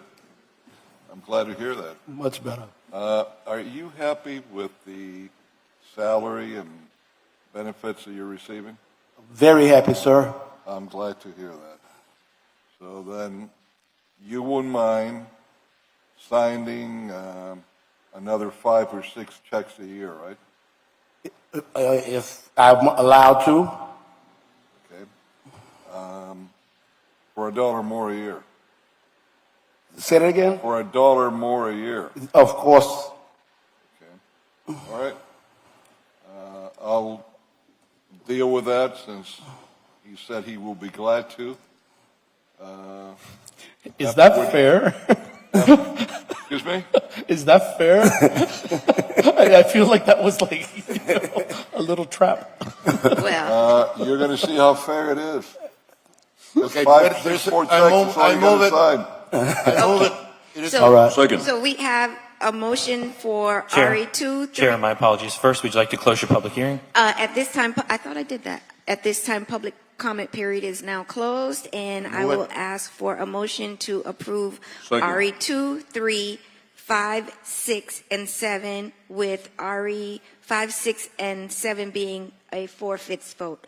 All in favor? Aye. Motion carries unanimously. Thank you. And this shall conclude the Southeast Overtown Park West CRA meeting for September 26, 2024. Thank you all. The City of Miami Commission meeting will resume at 4 o'clock, where we will enter the Shade Room meeting. Thank you. And the budget hearing will follow at 5:05 or sometime thereafter.